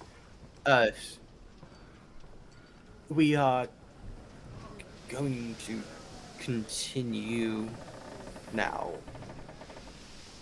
helmsman. And then kind of just peters off, not knowing what to say.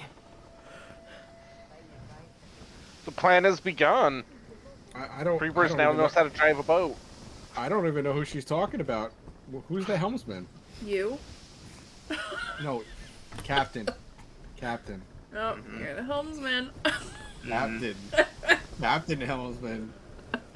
Mm-hmm. Commodore. So Let's get Zoa another will boat. never call you captain. I'm just gonna put that out there. It's canon already. If we get two As boats, soon I'm a as she- Commodore.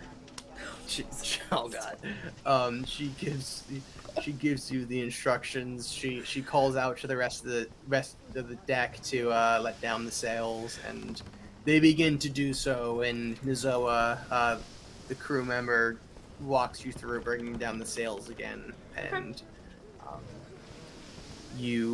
the ship lurches as it begins to move again.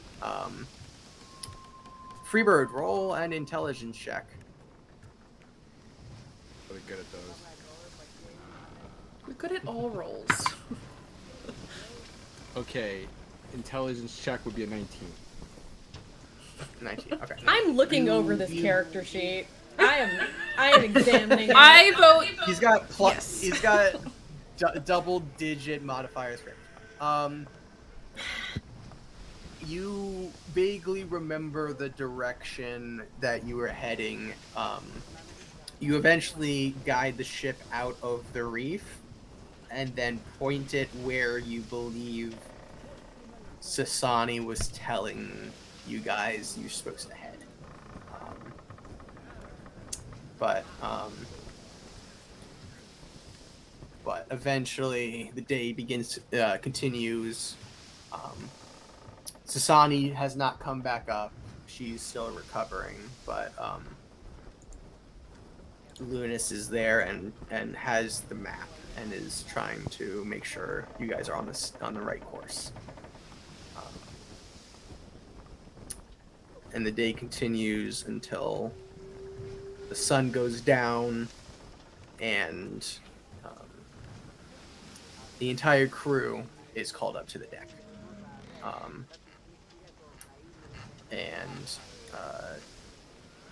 You all If we watch weren't as doing anything specific, would it count as a short rest? yes, you can take a short rest if you'd like.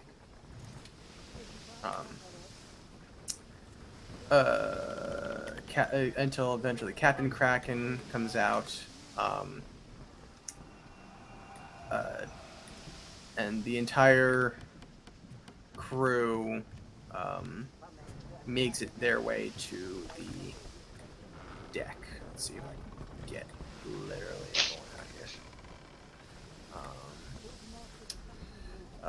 You're there. Bunch of you are here. Bunch of you.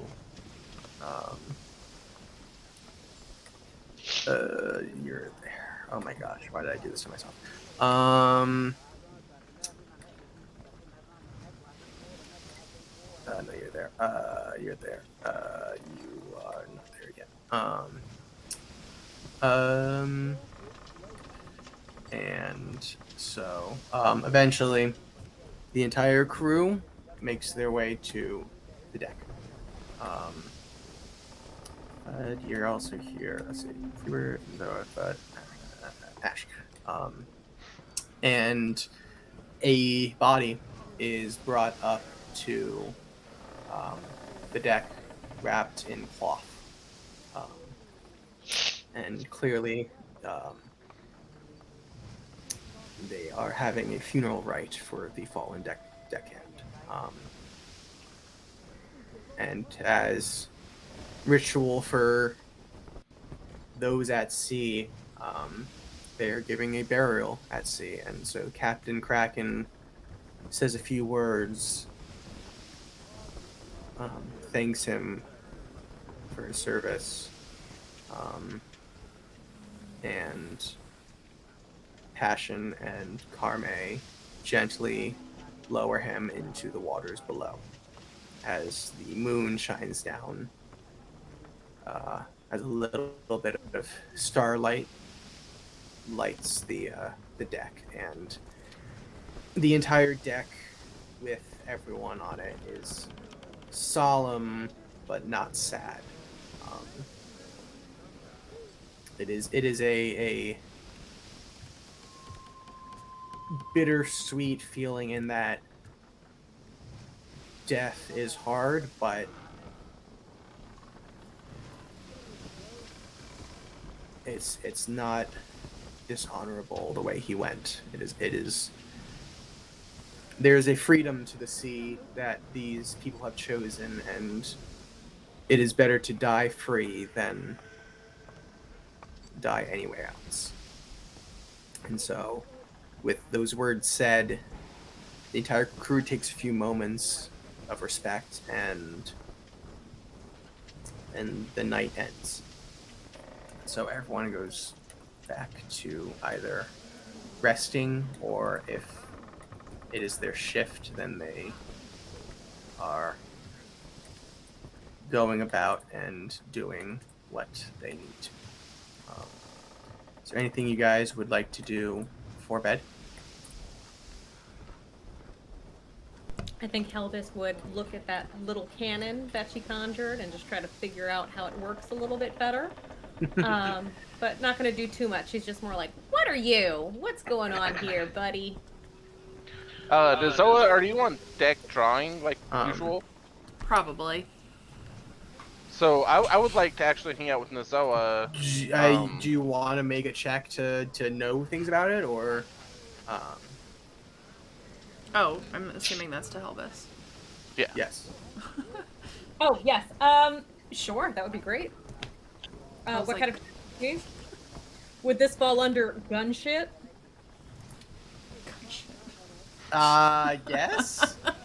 Well, You just roll intelligence and add your proficiency, I guess. Is that really one of your skills?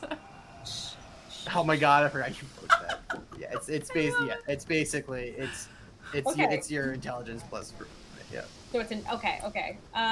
Cool. So that is going to be a 19. A 19. Okay.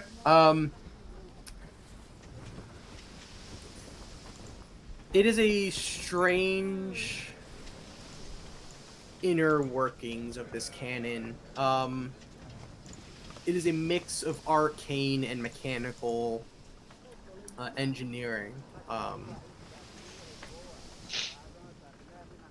It's basically like an enchanted cannon that has both enchanted damaging powers, but also some sort of enchanted sentience in that it understands what you want it to do. Oh my god, are these legs?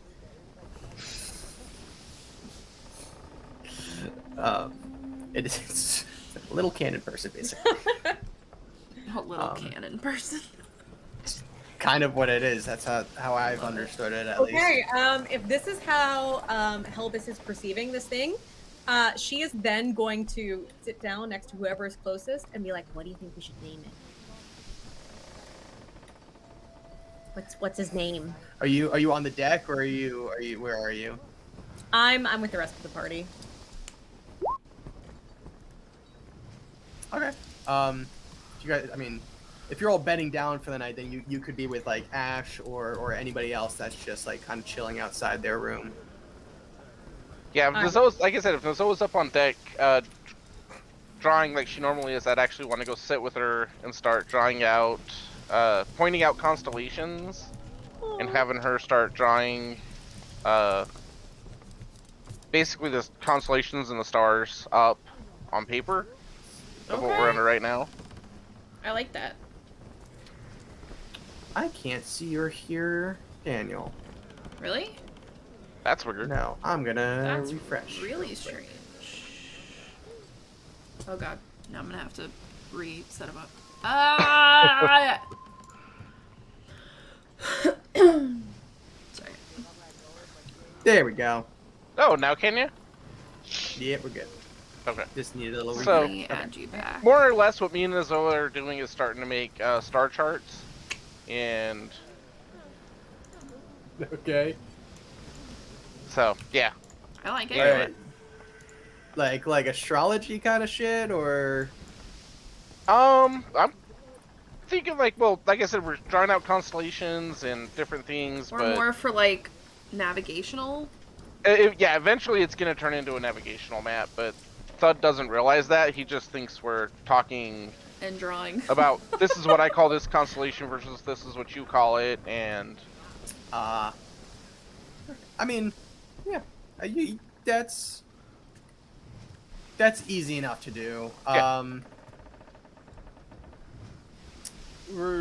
Just roll a perception check, not do perception check, just to Both of us?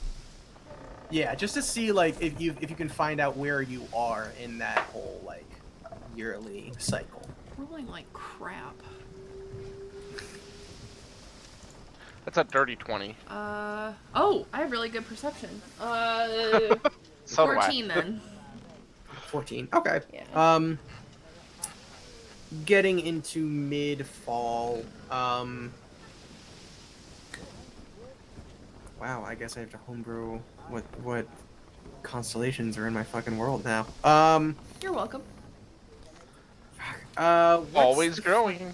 What's the astrology sign for fucking October? I don't know. I don't remember. For the beginning half? All I know is my birthday. For the beginning half or the second half? At this point, it would be beginning of October because it's middle of beginning middle of fall.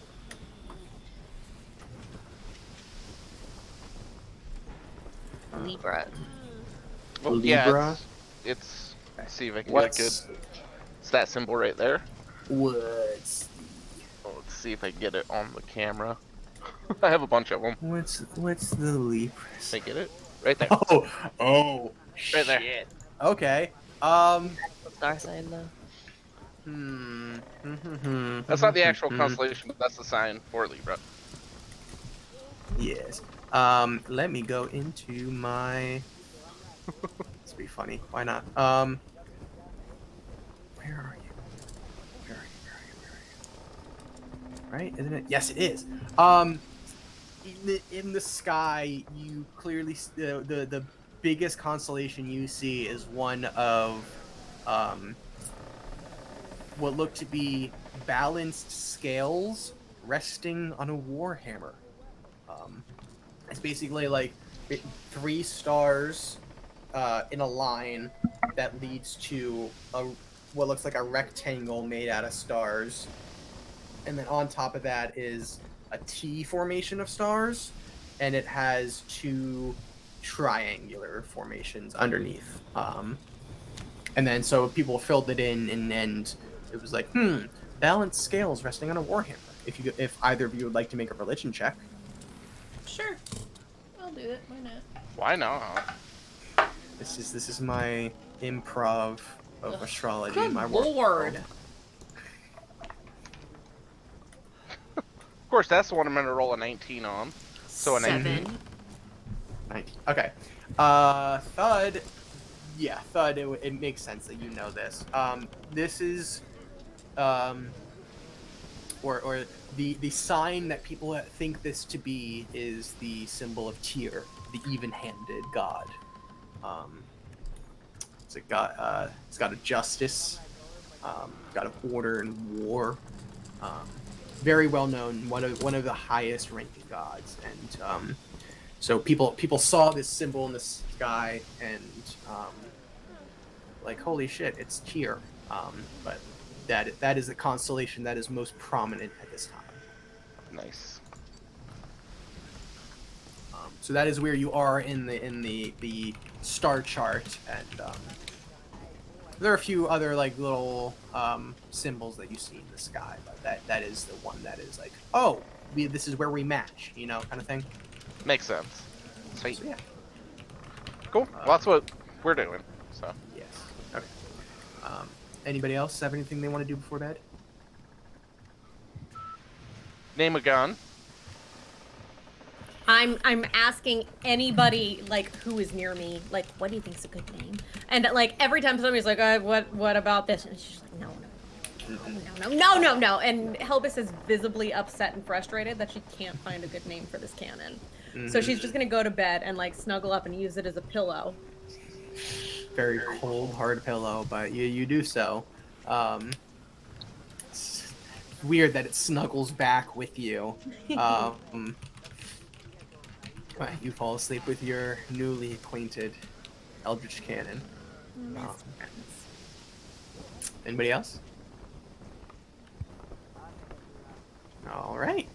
And with that, you all take a long rest and wake up on your 64th day of travel.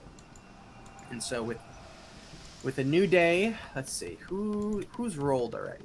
Dave rolled the first one. Who rolled the second one? I think I did. Okay.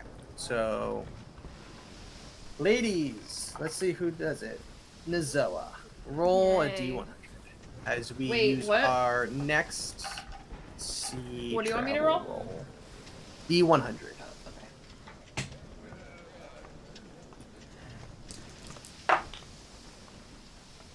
95. Roll again, because you've already rolled that. There are some things that I will not allow. 49. 49. Roll again. Oh no. Oh, that must've been bad. 24.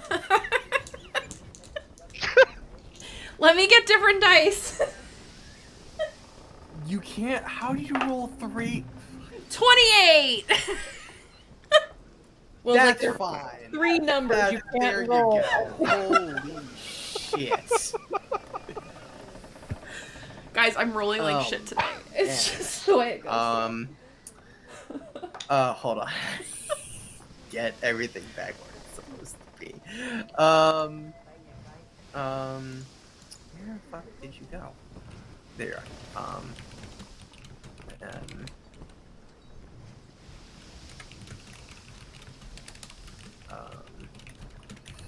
Okay. So you all wake up and you mill about as you usually do.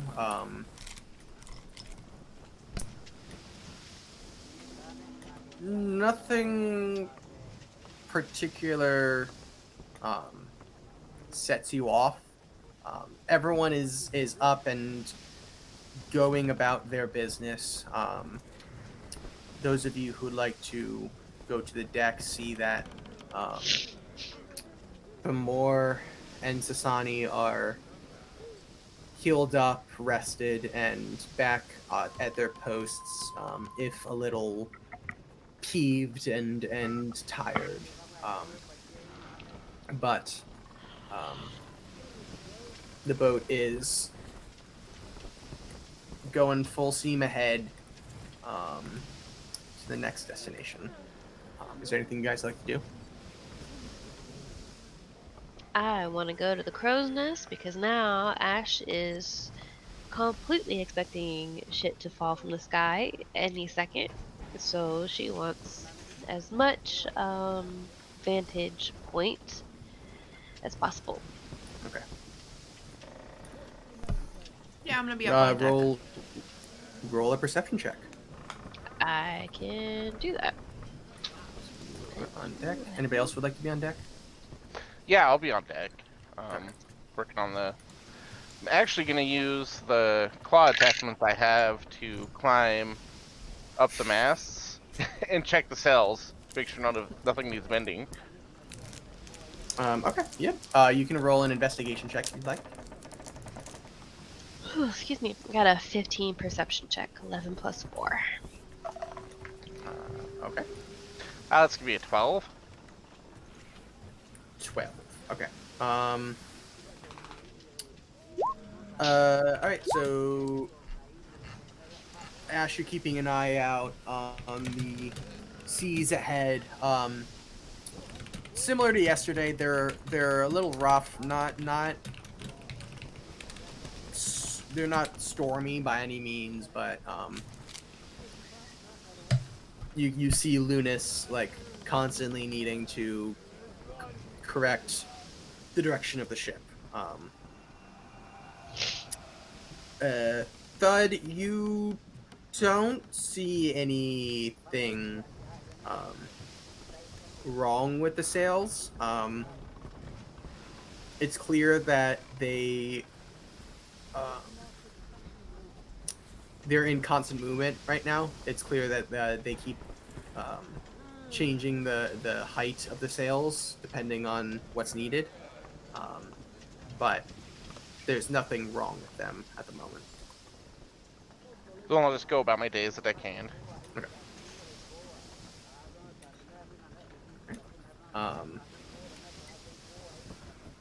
Anything you guys want to do? Ash, you're up there for a little while.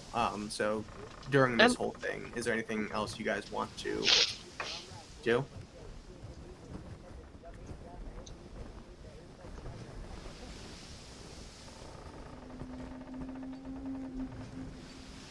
Nope, guess not. Okay. Couple hours into the day, Ash, you notice looks like a dip in the water. You see a lot more waves kind of crashing in an area, and then as you get closer, the water is not flat.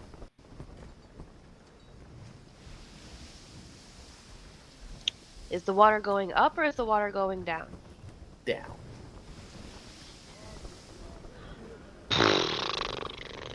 I'm gonna yell over the side and tell them that the water is going down.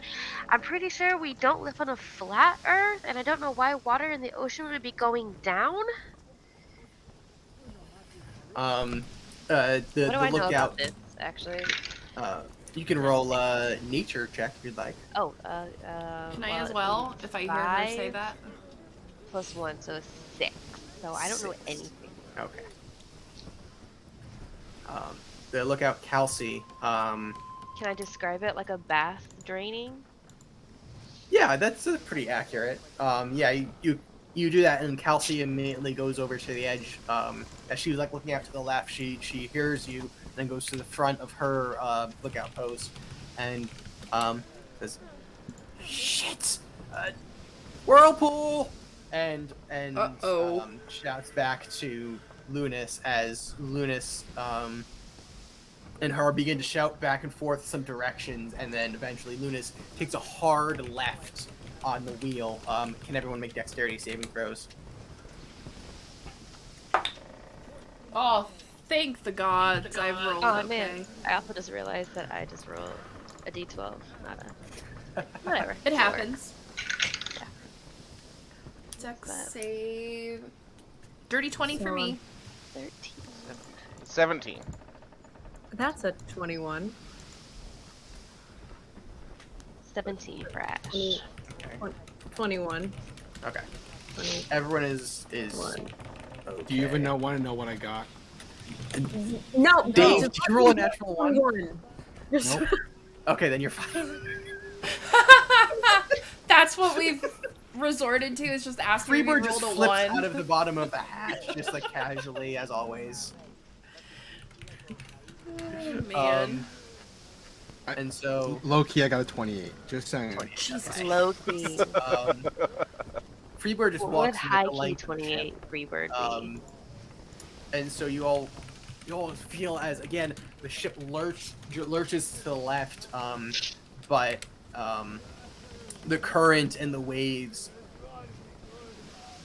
ever so slightly push it so that it is still going closer to the whirlpool. And so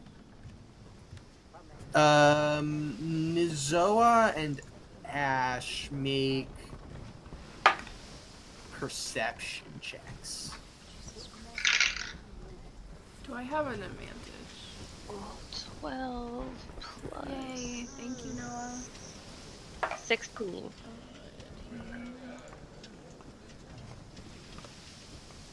25. 25. Okay. Nizoa, you noticed this first. As soon as they turned the ship, they were no longer in the wind. The wind is not in the sails enough to push the ship away from the whirlpool. The ship is still moving, but it's not moving in an away direction. No, wait, direction. It at least far enough away. I'll just yell, the wind! Shit! And Lunas tries to correct the ship to get some speed and turns the ship the other way 90 degrees, instead now going to the right of the whirlpool.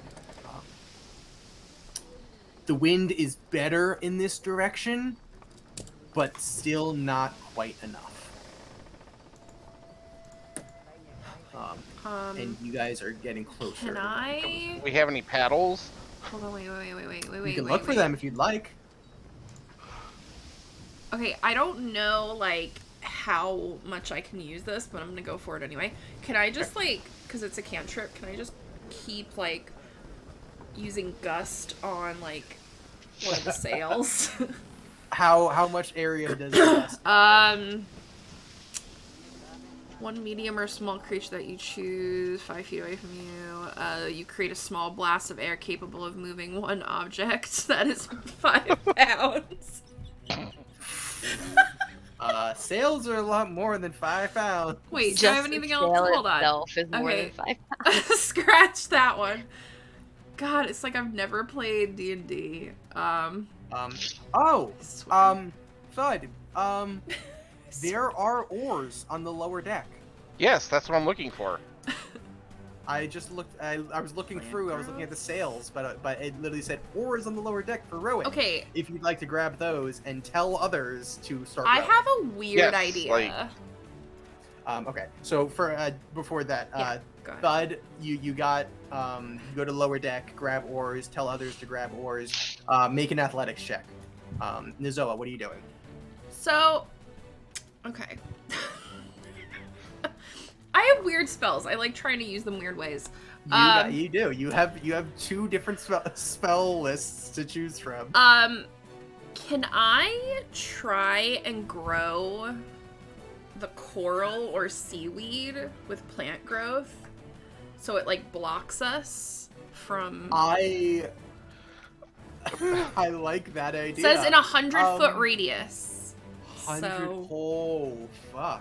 it's Okay. like, could I just like try to Go pull ahead. the?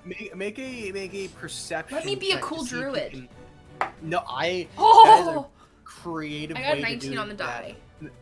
Okay. So what am I adding? Nature? Perception. Oh, perception. I got a 23, by the way. Okay. 27. I'm gonna let's see. We're gonna get Badass druid moment. let's see. Each of the gunners is gonna get an oar. And we'll have Master at Arms have an oar. So Thud, you rolled that much. Okay. Okay. Okay. So and Izzo, what'd you roll? Altogether, 27.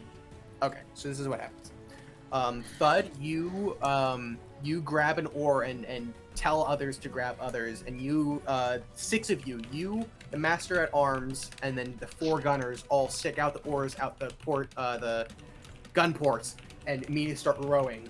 You, with all of your strength, begin pushing, but the 6 of you is not enough at this time. You're all pushing as much as you can in the water, and you feel that the ship is reacting to your pushing, but it's not enough to help at this time. You can keep trying in the future, but at this moment in quote unquote initiative, nothing happens. Nizoa, Yes. You look over the side and you see the oars out the windows now pushing, and you're like, okay, cool. But you're like, okay, that's not enough. You look down into the water, and there's this one shallow piece of sand, of like a sandbar that's few dozen feet down into the water, with some seaweed there, and you're like, okay, I can put something there. What are you putting there? Well, I think it just controls plants. So anything that is there. Isn't it plant growth? Oh, that is true. Yeah. Never mind. Plant growth. I think it creates something. Hold on, so- let me look at this spell. Yeah. This spell channels vitality into plants within Into a plants, specific yeah. area. There are 2 possible uses granting either immediate or long-term benefits. Cast a spell, use 1 action, choose a point within range. Okay. All normal plants in 100. Yes. Okay. Thick and So overgrown. you see this. You see the seaweed that is down there. Yeah. You cast a spell, and it begins to I'm thicken just like and grow, pulling it up. as if 100-foot tendrils just become reaching out of the water. Okay, so what it does is it basically slows the ship down. You are no longer going towards the whirlpool at a dangerous rate. You're still drifting that way, but the plants are slowing you. For you guys, what do you guys want to do to help push it directly where you need to be? So Nizoa, you do that. Thud, I will let you guys try again to push in the water if you'd like to.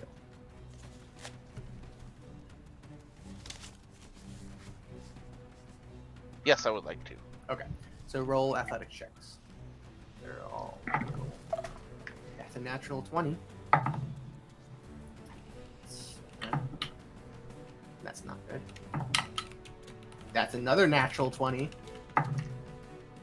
That's an 18. 1, 2, 3, 4, 5. Okay. And I got What'd the you get? 18 as well. Okay.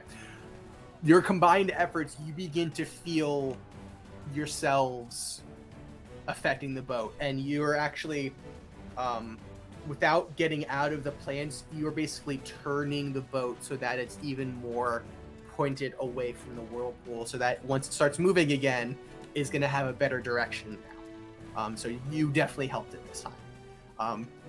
Anybody else have anything they want to try to do? I'm just concentrating on the Yeah. plants. Yeah. I want to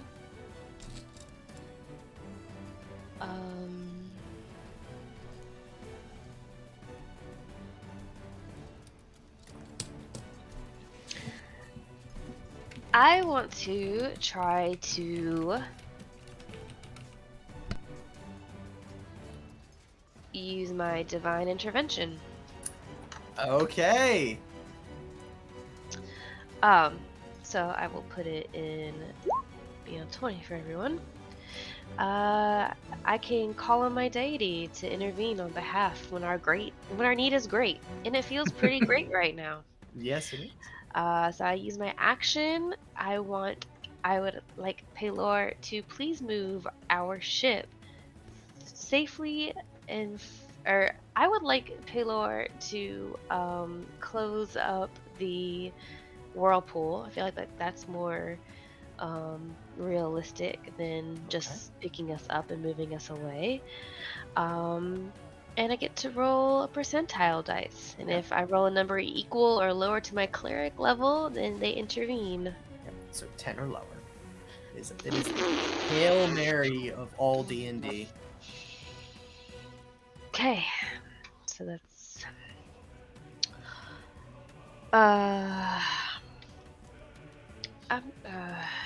just a D100, right? Yeah, so the percentile die and then a D10. Okay, I am. Or you can roll in like roll 20 or D&D Beyond. If Percentile die D10. Who's going to disappoint me the best? Nope. Nope. All right. 41. You call out on this rough waters, and you look up to see that the sun is just hidden behind the clouds, and your prayer just does not reach him at this time. That would be really, really, really, really, really, really, really, really, really, really, really, really, really nice for a little bit of help. But I guess if I can't see the sun, then I can't see you. Okay, I get it. Figure it out some other way. Okay, I tried. Mr. Freebird, would you like to try anything?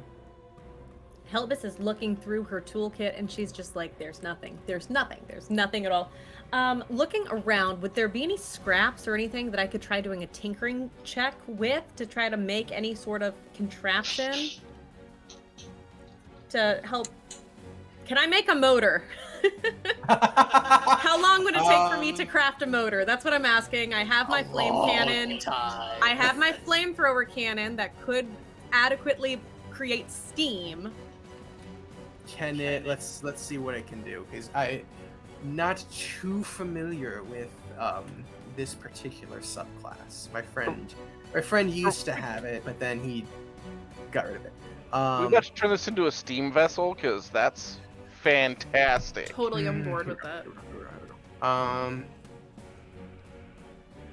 fast are we moving towards this whirlpool?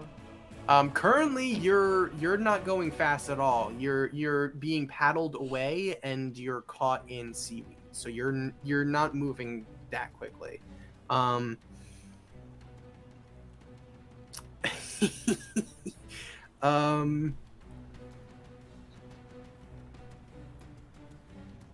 I don't know, Helvis, what would you like to try to do with the cannon? So I would like to try to go ahead and make some sort of contraption that will basically concentrate where the flame is going to hit onto the water, and then capture the steam for it, and then basically propel it with a, thingy motor, spin. I Science, maybe? Speaking as a technician myself, I think I know a possibility. Roll for me, roll tinkering check with dexterity plus not dexterity. I would use intelligence plus your proficiency. Okay. Unless you have expertise, or I think doesn't artificer have expertise with tools? I believe so. I'm taking a look right now. Okay. I believe, yeah. Okay, then yes, then intelligence plus double proficiency. Ha ha ha ha ha ha ha ha. Cool. So that's a 27. Remember that time that we made Thud into a disguise and sent him in? And That was great. I do remember that. That was when I realized what this campaign was going to be. In a moment of inspiration, you look at your new Eldritch Cannon and you think, okay, how do I put this on the back of a boat? And then you look around you and you see basically this table-like contraption in the lower deck that you think to yourself that could redistribute the force of a push. So if you can somehow get your cannon against this, pushing against the back of the boat, maybe the cannon can push the boat with a little bit of force. Thud! You look around and see Thud paddling out the side of the boat. It's okay, I'll switch my paddle to somebody else and go to Helvis. Okay. Free bird. How Dexy you feeling? Oh man. So you and your cannon and this table with Thud go up to the deck, the main deck, and you go to the back of the boat. That'll be this quote-unquote round.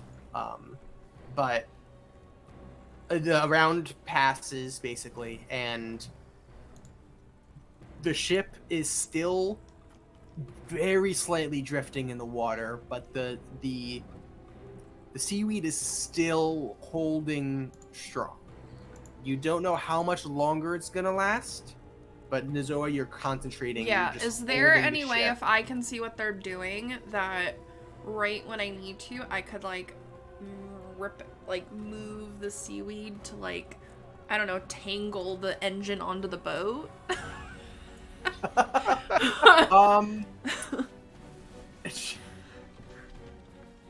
Let's see. That's gonna be a little. That's gonna be like that. That's a little hard because you'd basically have to like go down and like cut it all away. So it's more of a. It's gonna hold the ship until you let go. Okay. And let the ship go in whatever direction is gonna occur. Yeah. I'll just be concentrating then. Okay. So at this moment, the guys down below with the oars are waiting for the go-ahead. They're going to start paddling as soon as they feel the ship being pushed forward by the cannon. But the ship is just being held by the seaweed and waiting for your go. So is anybody else going to do anything besides Thud and Helvis? I suppose I should do something, right? Hey, if you got something you can do. I really don't, but I'm gonna stop teaching my penguins how to back up swing for me.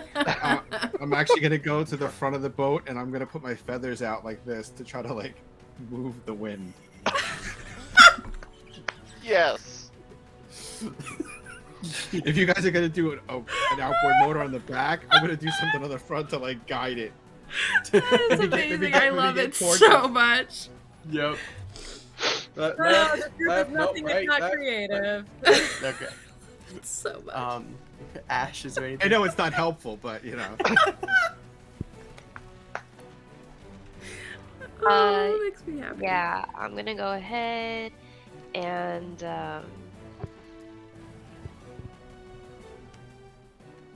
where is everybody? Okay, so let's see what I need to update. At the moment, we've got Probably back Helvis and no, you are more. Ooh, Helvis. No, not that way. I made you sideways. It's Zoe, fine. It's a good vantage point for whatever I'm you're doing. more off to the side. That's where the seaweed and kelp would be, holding the ship from this side as it's like it's at a Okay. what would it be? 60-something degree angle relative to the whirlpool, and so the seaweed is off the port side holding it. Got it. So yeah, everyone's currently on the top deck. Everyone, like all of the crew and all of us. Not all the crew. Sorry, all of your friends. Okay, 1, 2, 3, 4. Yeah, some of the crew's downstairs with the oars. Others are fiddling with the sails to get the best speed. How many people are total are on this boat, the ship? Including you guys, it would now be 30. Okay, then I will use all 3 of my 3rd level spell slots to cast Water Walk on everyone on the ship. Oof. Okay. Divine energy comes out of your hands in the form of strange light blue waves that just filter through all the people around you, and everyone now has water walk should it be necessary. But with that, Helbus and Thud, that may help better secure the cannon to the side if you guys wanted to go down onto the water.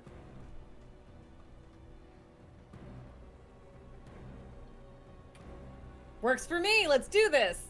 Yeah. So Ash is like walking around, fully expecting this to no way, shape, or form to be able to get away from a whirlpool.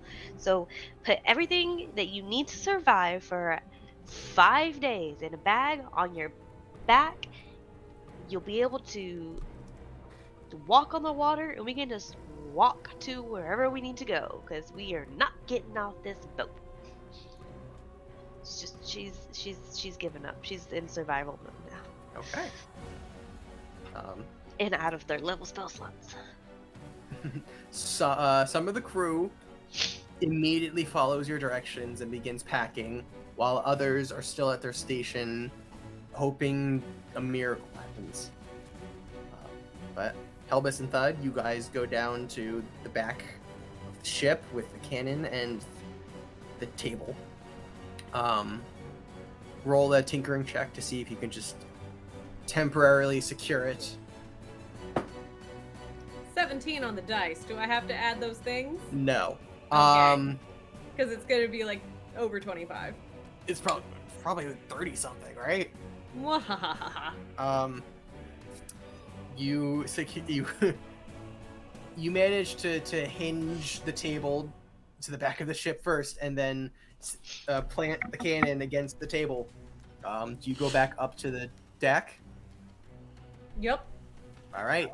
At this time, the ship is just at the edge of the kelp, and if it goes any more, it's not going to hold. So, what do you guys do?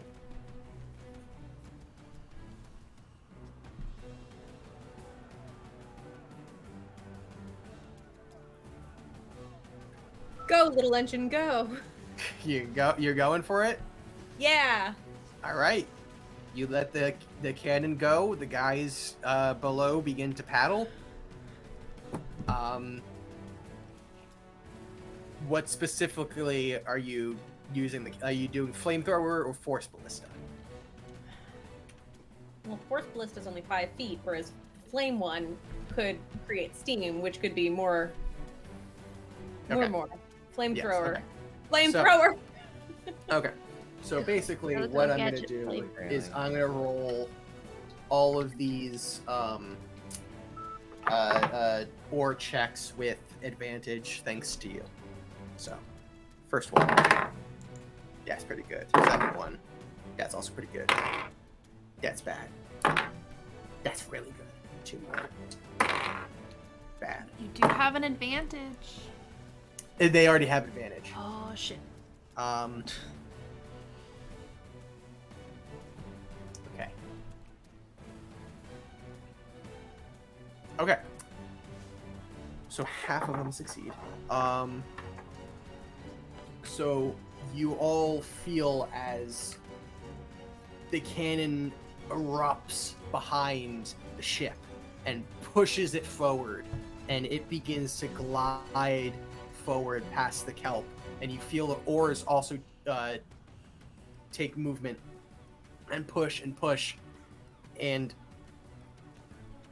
the ship makes it just to the side of the whirlpool, but it can't get away. It's not in the whirlpool, but it is not past it.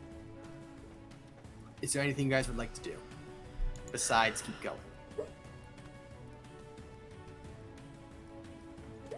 Okay, I have an idea. Okay. Can I shush Toby? Is he dreaming? Yeah.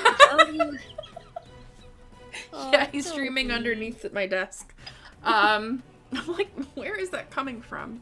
Can I run, and I mean like run to the back of the boat and cast Tidal Wave and to like push us? There I got you water fucking walking. Can I go. jump on the water and start pushing the I boat? don't know why I didn't think of this first. So Thud, you jump off the boat, run to the back, begin pushing as a tidal wave just crashes into your back and pushes you against the ship. Sorry. Thud strongest. Oh shit, drop that one. Okay. Okay. Okay. And it's okay, Nazoa. Thud had his claws on, so he was anchored to the back of the boat. And with that, the ship pushes past the whirlpool, gets to the other side.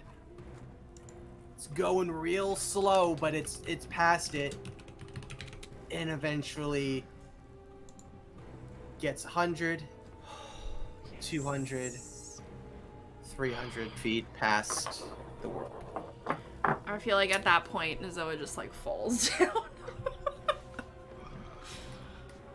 Didn't even need to use those whirlpool notes. That was very, very smart thinking from everyone involved. And Freebird, the entire time, you Made the are ship more feeling aerodynamic so we could get 50 there mile easier. an hour winds just blowing past you. Your feathers are flying off your body from all the force that is being applied to you as oars plus a tidal wave plus a cannon on the back of the ship pushing this forward.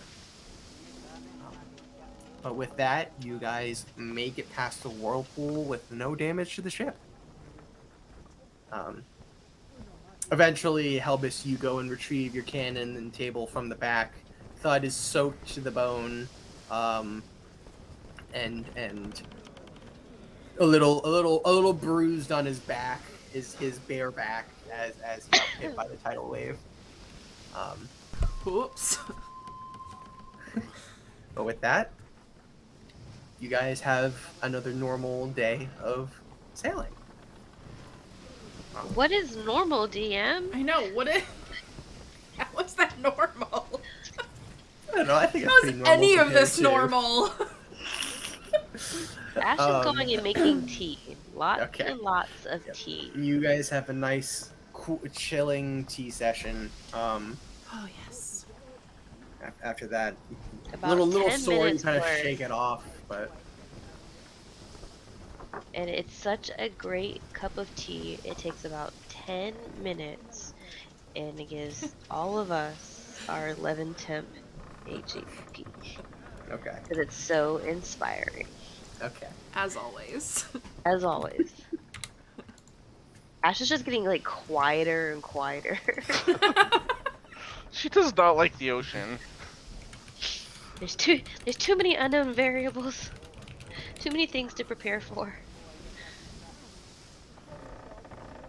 As you all are relaxing after the whirlpool, Helbus, I would say each time you use your cannon, it comes up to you, and it's very much like a dog. It gets happier Dog. every time you use it, and like Such a gets good giddy job. and excited for the next time. You did such a good job, and I'm gonna give it a little pet.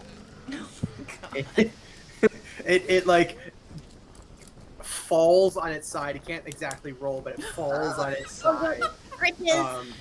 And like as you're scratching it, it's just like releasing steam out of excitement. I'm so happy. I'm so Eventually poots out a fire. happy. But yeah, after Nozoa, after you as you're relaxing, you're like, well, I've never had fun with kelp before, but that was certainly something. Yeah, I've never done that before.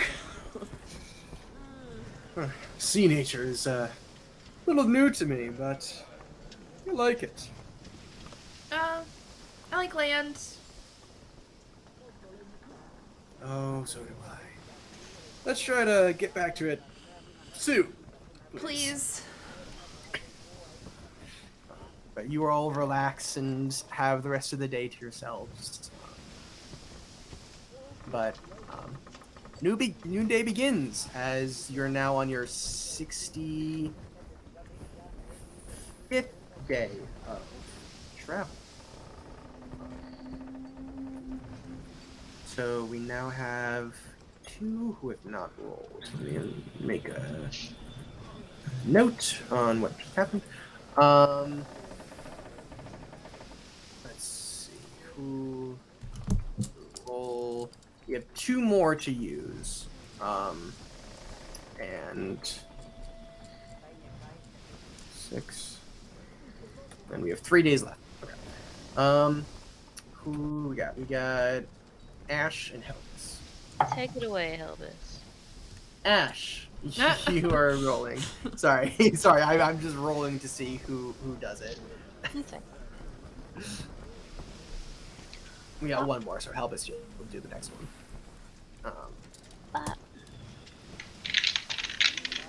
83. I swear to God, if that's what I think it is. Okay. Yep. So as you guys wake up the next day, the sea's a lot calmer today. Very simple day of travel. But about 9:30 in the morning, you guys kind of feel the ship ever so slightly lurch to the left. And as you come up to the deck, you watch as multiple deckhands and the striker Merle are leaning over the side of the ship, pulling something up. And as it gets to the top, you see a large net full of fish. It is enormous. There are dozens of trouts and bass and salmon and just dozens of fish. And you guys will be eating very good the next couple days. Ash is so excited. I will It go is- it help is- pull the nets up. Fish Fresh. and chips Yep. and salmon and whatever fresh veggies are left, and If there are any. and she's gonna try her hand at sashimi. She's heard of it. She's Oh my never tried god. it. Yeah, sushi rolls for everyone. Go ahead and make a chef check for me. I don't know what the fuck that We need to means, give but her it's- her own skill. Yeah, Okay. there needs to be a We there's need to there's a make- chef. we need to check. There's a chef make- feat, yeah. Yeah, there is. There's a In- feat. In Tasha's, yeah, but I haven't got to a point where.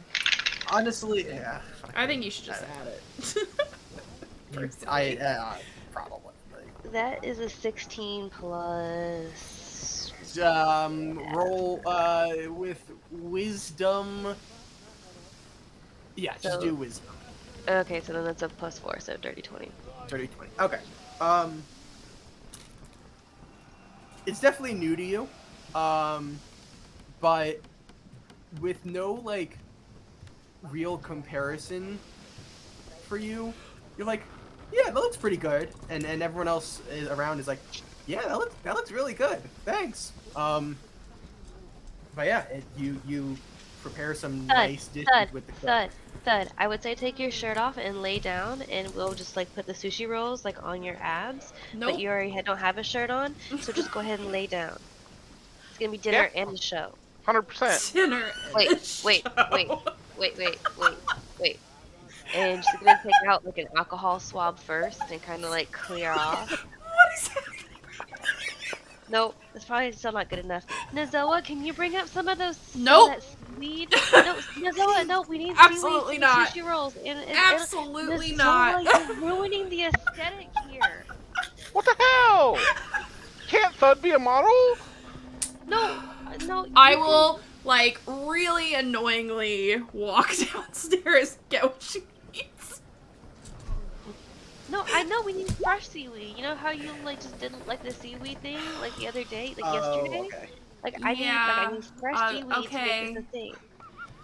And I'll just, like, and I'll pull some up and cut it off. She's gonna Easy add enough. like a seaweed, like a kelp salad to What is everything. happening right now? And You and the cook do great things with this food. Like it is full like buffet style.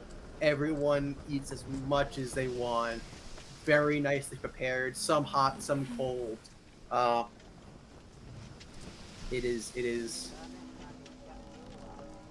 very refreshing for both you guys and the crew. The crew is visibly a lot more positive than they were in the past couple days. I got a 15 to see if I go into a food coma. I'm gonna roll that too. It is up to you. 16. You are Constitution totally, check? you are full and feel very good, and you're like, I could take a nap, but I think I'm okay. She's gonna go up to the deck underneath the stars and start singing, and like I don't know, like the stars just look so much brighter. And thank you, Dave, for getting it. And yeah, no, she's gonna be content though. Um, so you guys enjoy the biggest catch this crew has ever seen, and it is a good day of sailing. The day comes to an end. Night falls. You have yet another restful sleep. Waking up a lot later, thanks to how full you all are. And so as we reach the 66th day of travel,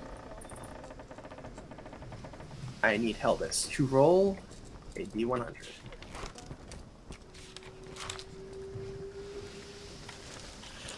All right. Oh no! Holy shit. One metal dice and a glass, so it's okay. That's gonna be a 2. Oh shit. Or do I have a 2. feeling that's you horrible? you rolled a D100 and a D10, correct? Yes, I did. 0, 0, and 2. That's a 2. Why? Okay. Why? Okay. Oh no. Here comes the Kraken. All right. Don't even joke. What are we about to fight, Will? Don't worry about fighting nothing yet. What happened to my music? What the hell? Yeah, what happened to your music? It seems really calm. No, the menu disappeared. What the fuck? I still hear the sea. I hear it, but like the music like menu disappeared. I'm gonna refresh Roll 20 real quick. So you all wake up. This actually makes a lot of sense. You all wake up very late thanks to the food comas. And as you wake up to the sounds of chaos. You hear running, shouting, crashing, and then outside, reverberating through the wooden boards on all sides, you hear thunder. You hear crashing of lightning, giant waves hitting the sides of the ship. You are all in a storm. Okay. What do you guys do? Oh god. I start helping with the sails and putting my strength to good use, trying to, help. Just whatever needs to be done to save, keep us sailing, but also keep the sails from tearing in the wind.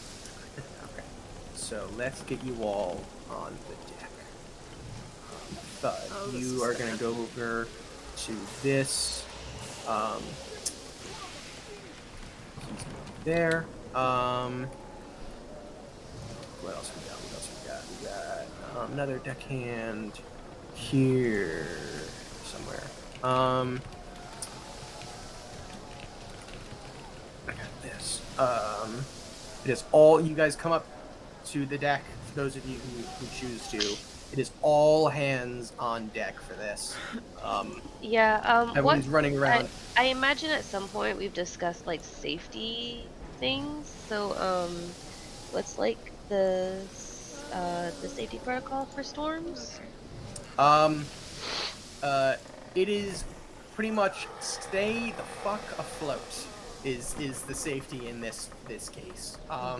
There are a number of things that you can do, including locking down things that might shift and cause unnecessary balance and weight shifts on the ship.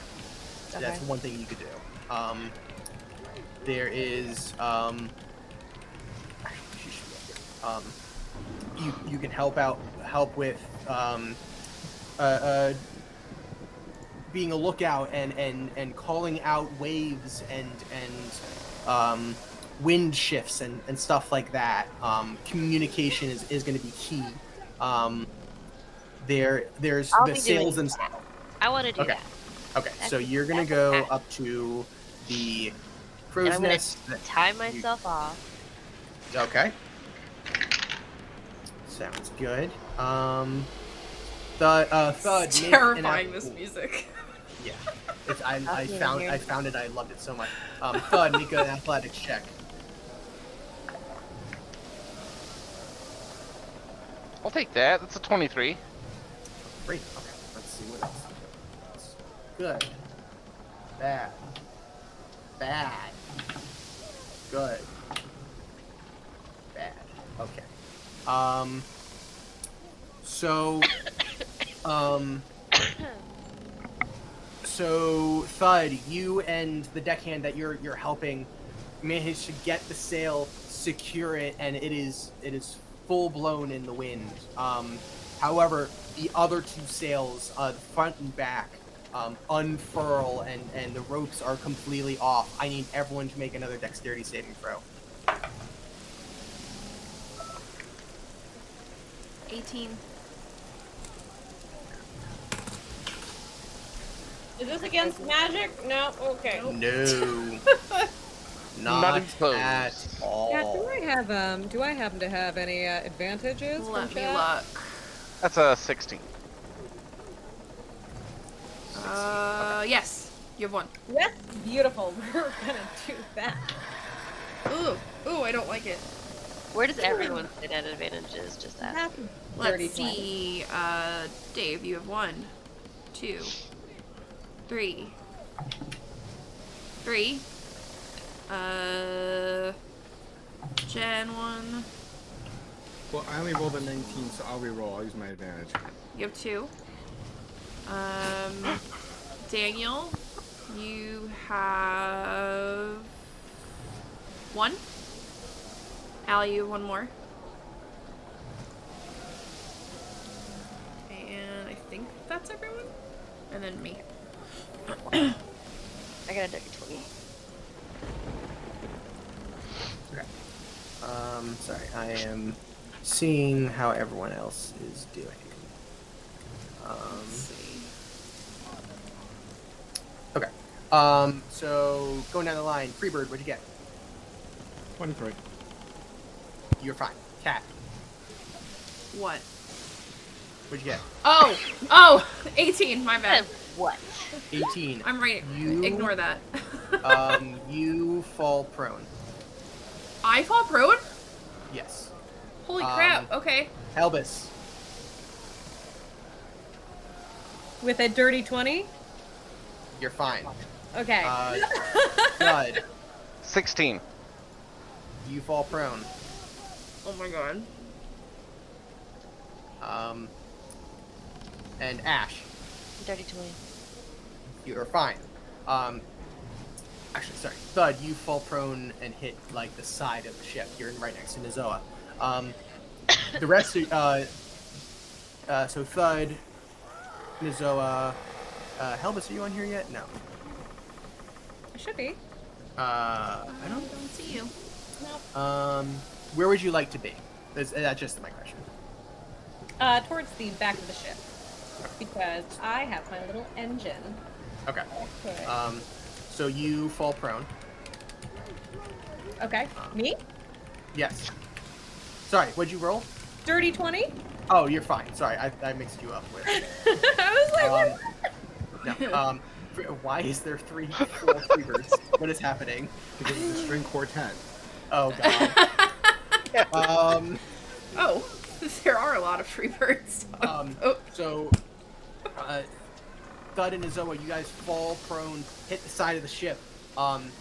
You watch as most of the crew falls prone and slides in the ship, and eventually you will watch as 3 of the people on the helm all fall, and the helm spins rapidly, and the ship lurches 50 degrees on one side as one of the crew members falls off board. It's the same fucking guy. No, this is I'm gonna let him actually, die wait a this time. second. Wait. Yeah, it's the far back one. Jesus. Yeah, it's the same one actually. He just falls right overboard. Does this guy even pirate? This is a tropical storm, basically. This is not okay, in any means necessary. But the rest of the crew is either prone or trying to hold on. This is prone. This is prone.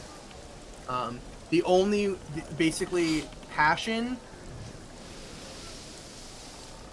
Karme, and the deckhand helping Thud are the only three that were not knocked over by the storm. So the ship lurches 50 degrees to one side as the helm is just spinning out of control. They're gonna try to get up and get to the helm. Nope. They don't get up, and so the ship is now just perpetually on its side. What do you guys want to do? I'm Can gonna I get use up. I'll use a free action to panic. Okay. Zoa, make a athletics or acrobatic check. 20. That is enough. You Oh. managed to get up. What would you like to do? I am gonna come to the center of the ship best I can. And alright, let's do some druidy shit. I'm gonna do control plants this time. Okay. And I think it's a 50-foot cube. So my idea is that kind of any plants that are kind of surrounding us, I kind of almost just make a buffer. So maybe it gives them advantage if a wave hits, or a little Okay. help to kind of buffer the waves. Okay. I would like you to make a wisdom check. So just roll Okay. a d20, add your wisdom modifier. Okay, To see how many plants are actually in the middle of the ocean. 20. That's Dirty 20. basically what. Dirty 20. As you reach out with the spell, you sense that there are plants, but deep below the surface, Okay. and they're not gonna be able to reach, especially in the waves. Okay. Then that's it for me for this round or whatever. Okay. Anybody else want to do anything specific? Yeah, I mean, I want to try and get to the helm. Okay. Roll in athletics or acrobatic check.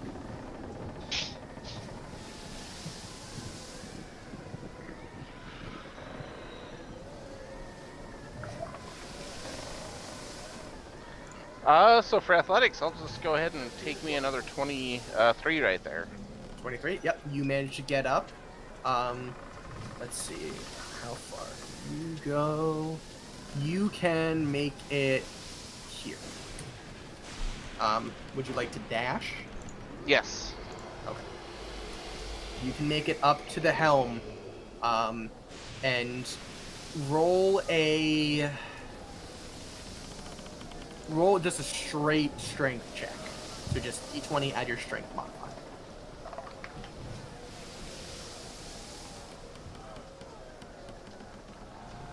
It's gonna be 21. 21. Okay.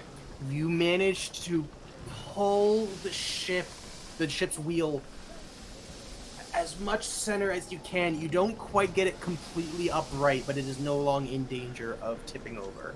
So that gives the crew a chance to get up without too much trouble.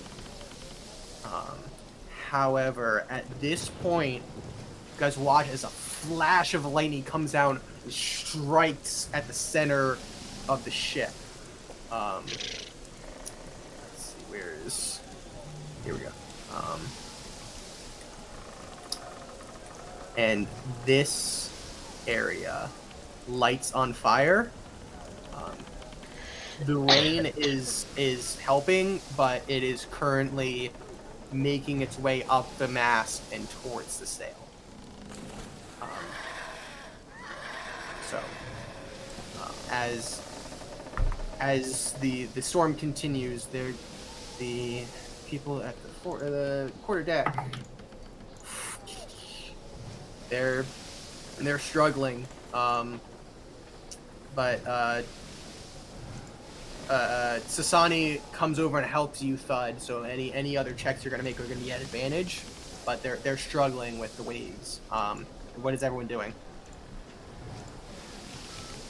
I am still up top. Calling out. Yes. So make a perception check using your intelligence modifier. So intelligence modifier plus proficiency if you're proficient with perception. I'm not. I will use that advantage, Cat. Okay. That is not great. So plus intelligence, the 12.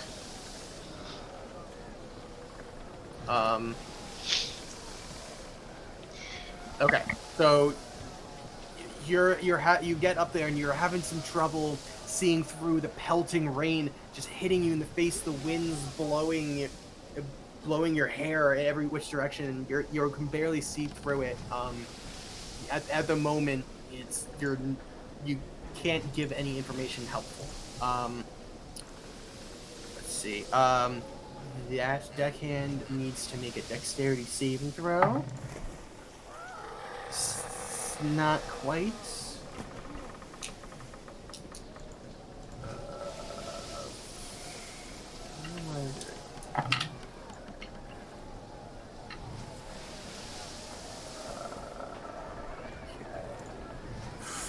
Okay.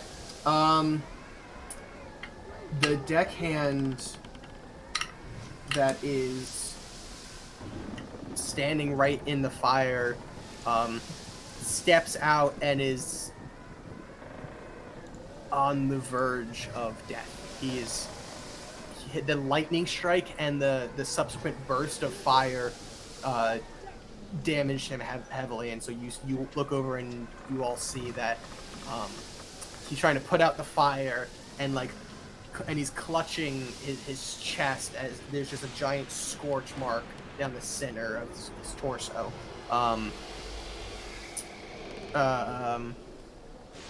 Murray goes over and rolls a natural 20 and holds, gets the sail that previously flew away from him, grabs it, gets it back. So currently there's one working sail. And then Carme and the other deckhand do not grab that sail. Currently there's one working sail on this ship.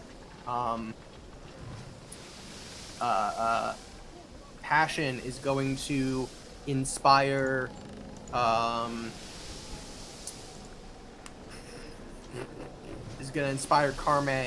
to try to help her out a bit. What else are you guys doing? Oh, didn't mean to do that. Helvis would probably be using, this sounds dumb, but I'm going with it. I'm gonna use, Snare to try to help keep valuables from going off board and stuff like that. Okay. You look and you see, some of the ammunition for the weapons, as well as, rigging and other, tools on the deck that, kind of all came to the side when the ship was about to go over. You cast Snare, and it all secures it to the side. Should the ship go on its side again, they are safe. Yay! That was kind of in the nick of time. They were in danger. Any, what else are you guys doing? I am going to wild shape. Where is it? Into a giant sea eel. Ooh, okay. And I'm just gonna kind of swim on the sides of the boat. If anyone falls in, kind of be there to get them, as well as if I start to see the boat tipping over, I like kind of, with force. Which side are you jumping off? I will go this side. Okay. It's a large beast. As you jump off the side of the ship, roll a perception check for me. Oh no. Oh, that's not good. We're gonna use my advantage. That's better.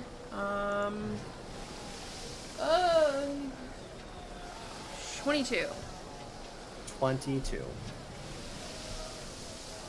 You dive into the water, and strangely, kind of easier to see in the water than out of it. Like everything is chaotic, but once you get past the surface and the lengths of the waves, you see the ship above you and you see the depths below you.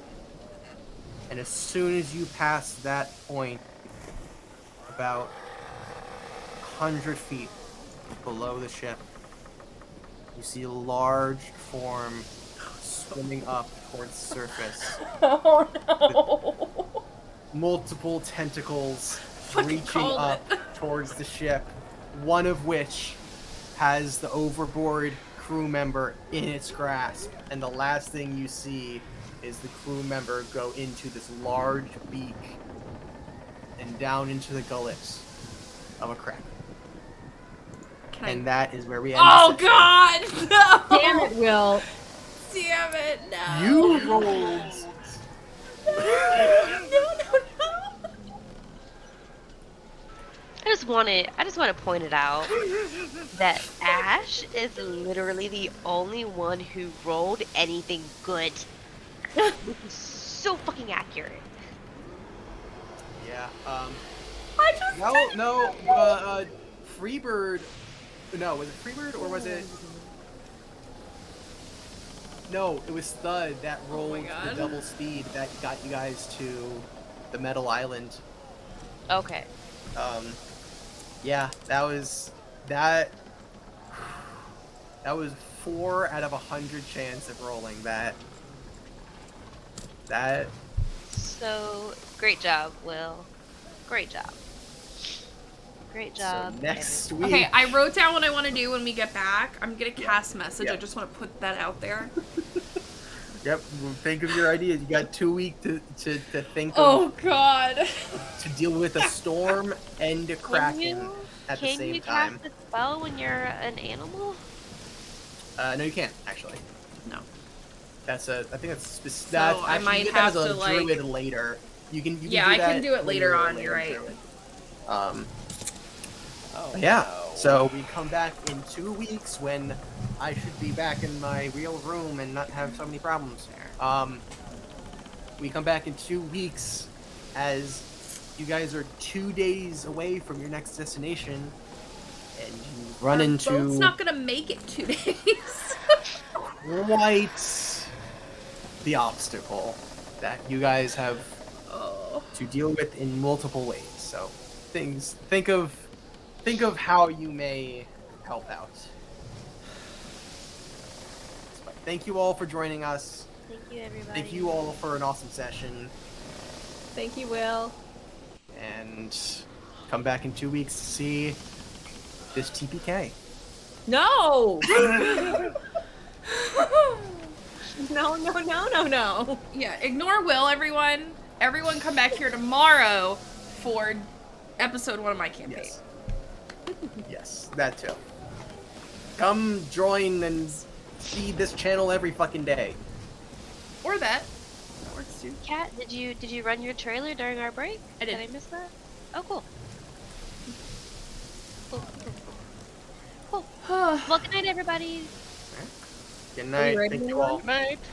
Do you guys want to raid someone? North Foundry's on. No, you're always on. Let me see if I have anyone else, but we can... Okay, we'll go over there. Why not?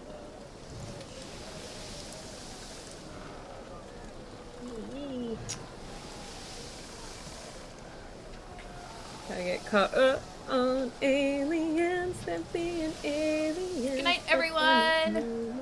Good night.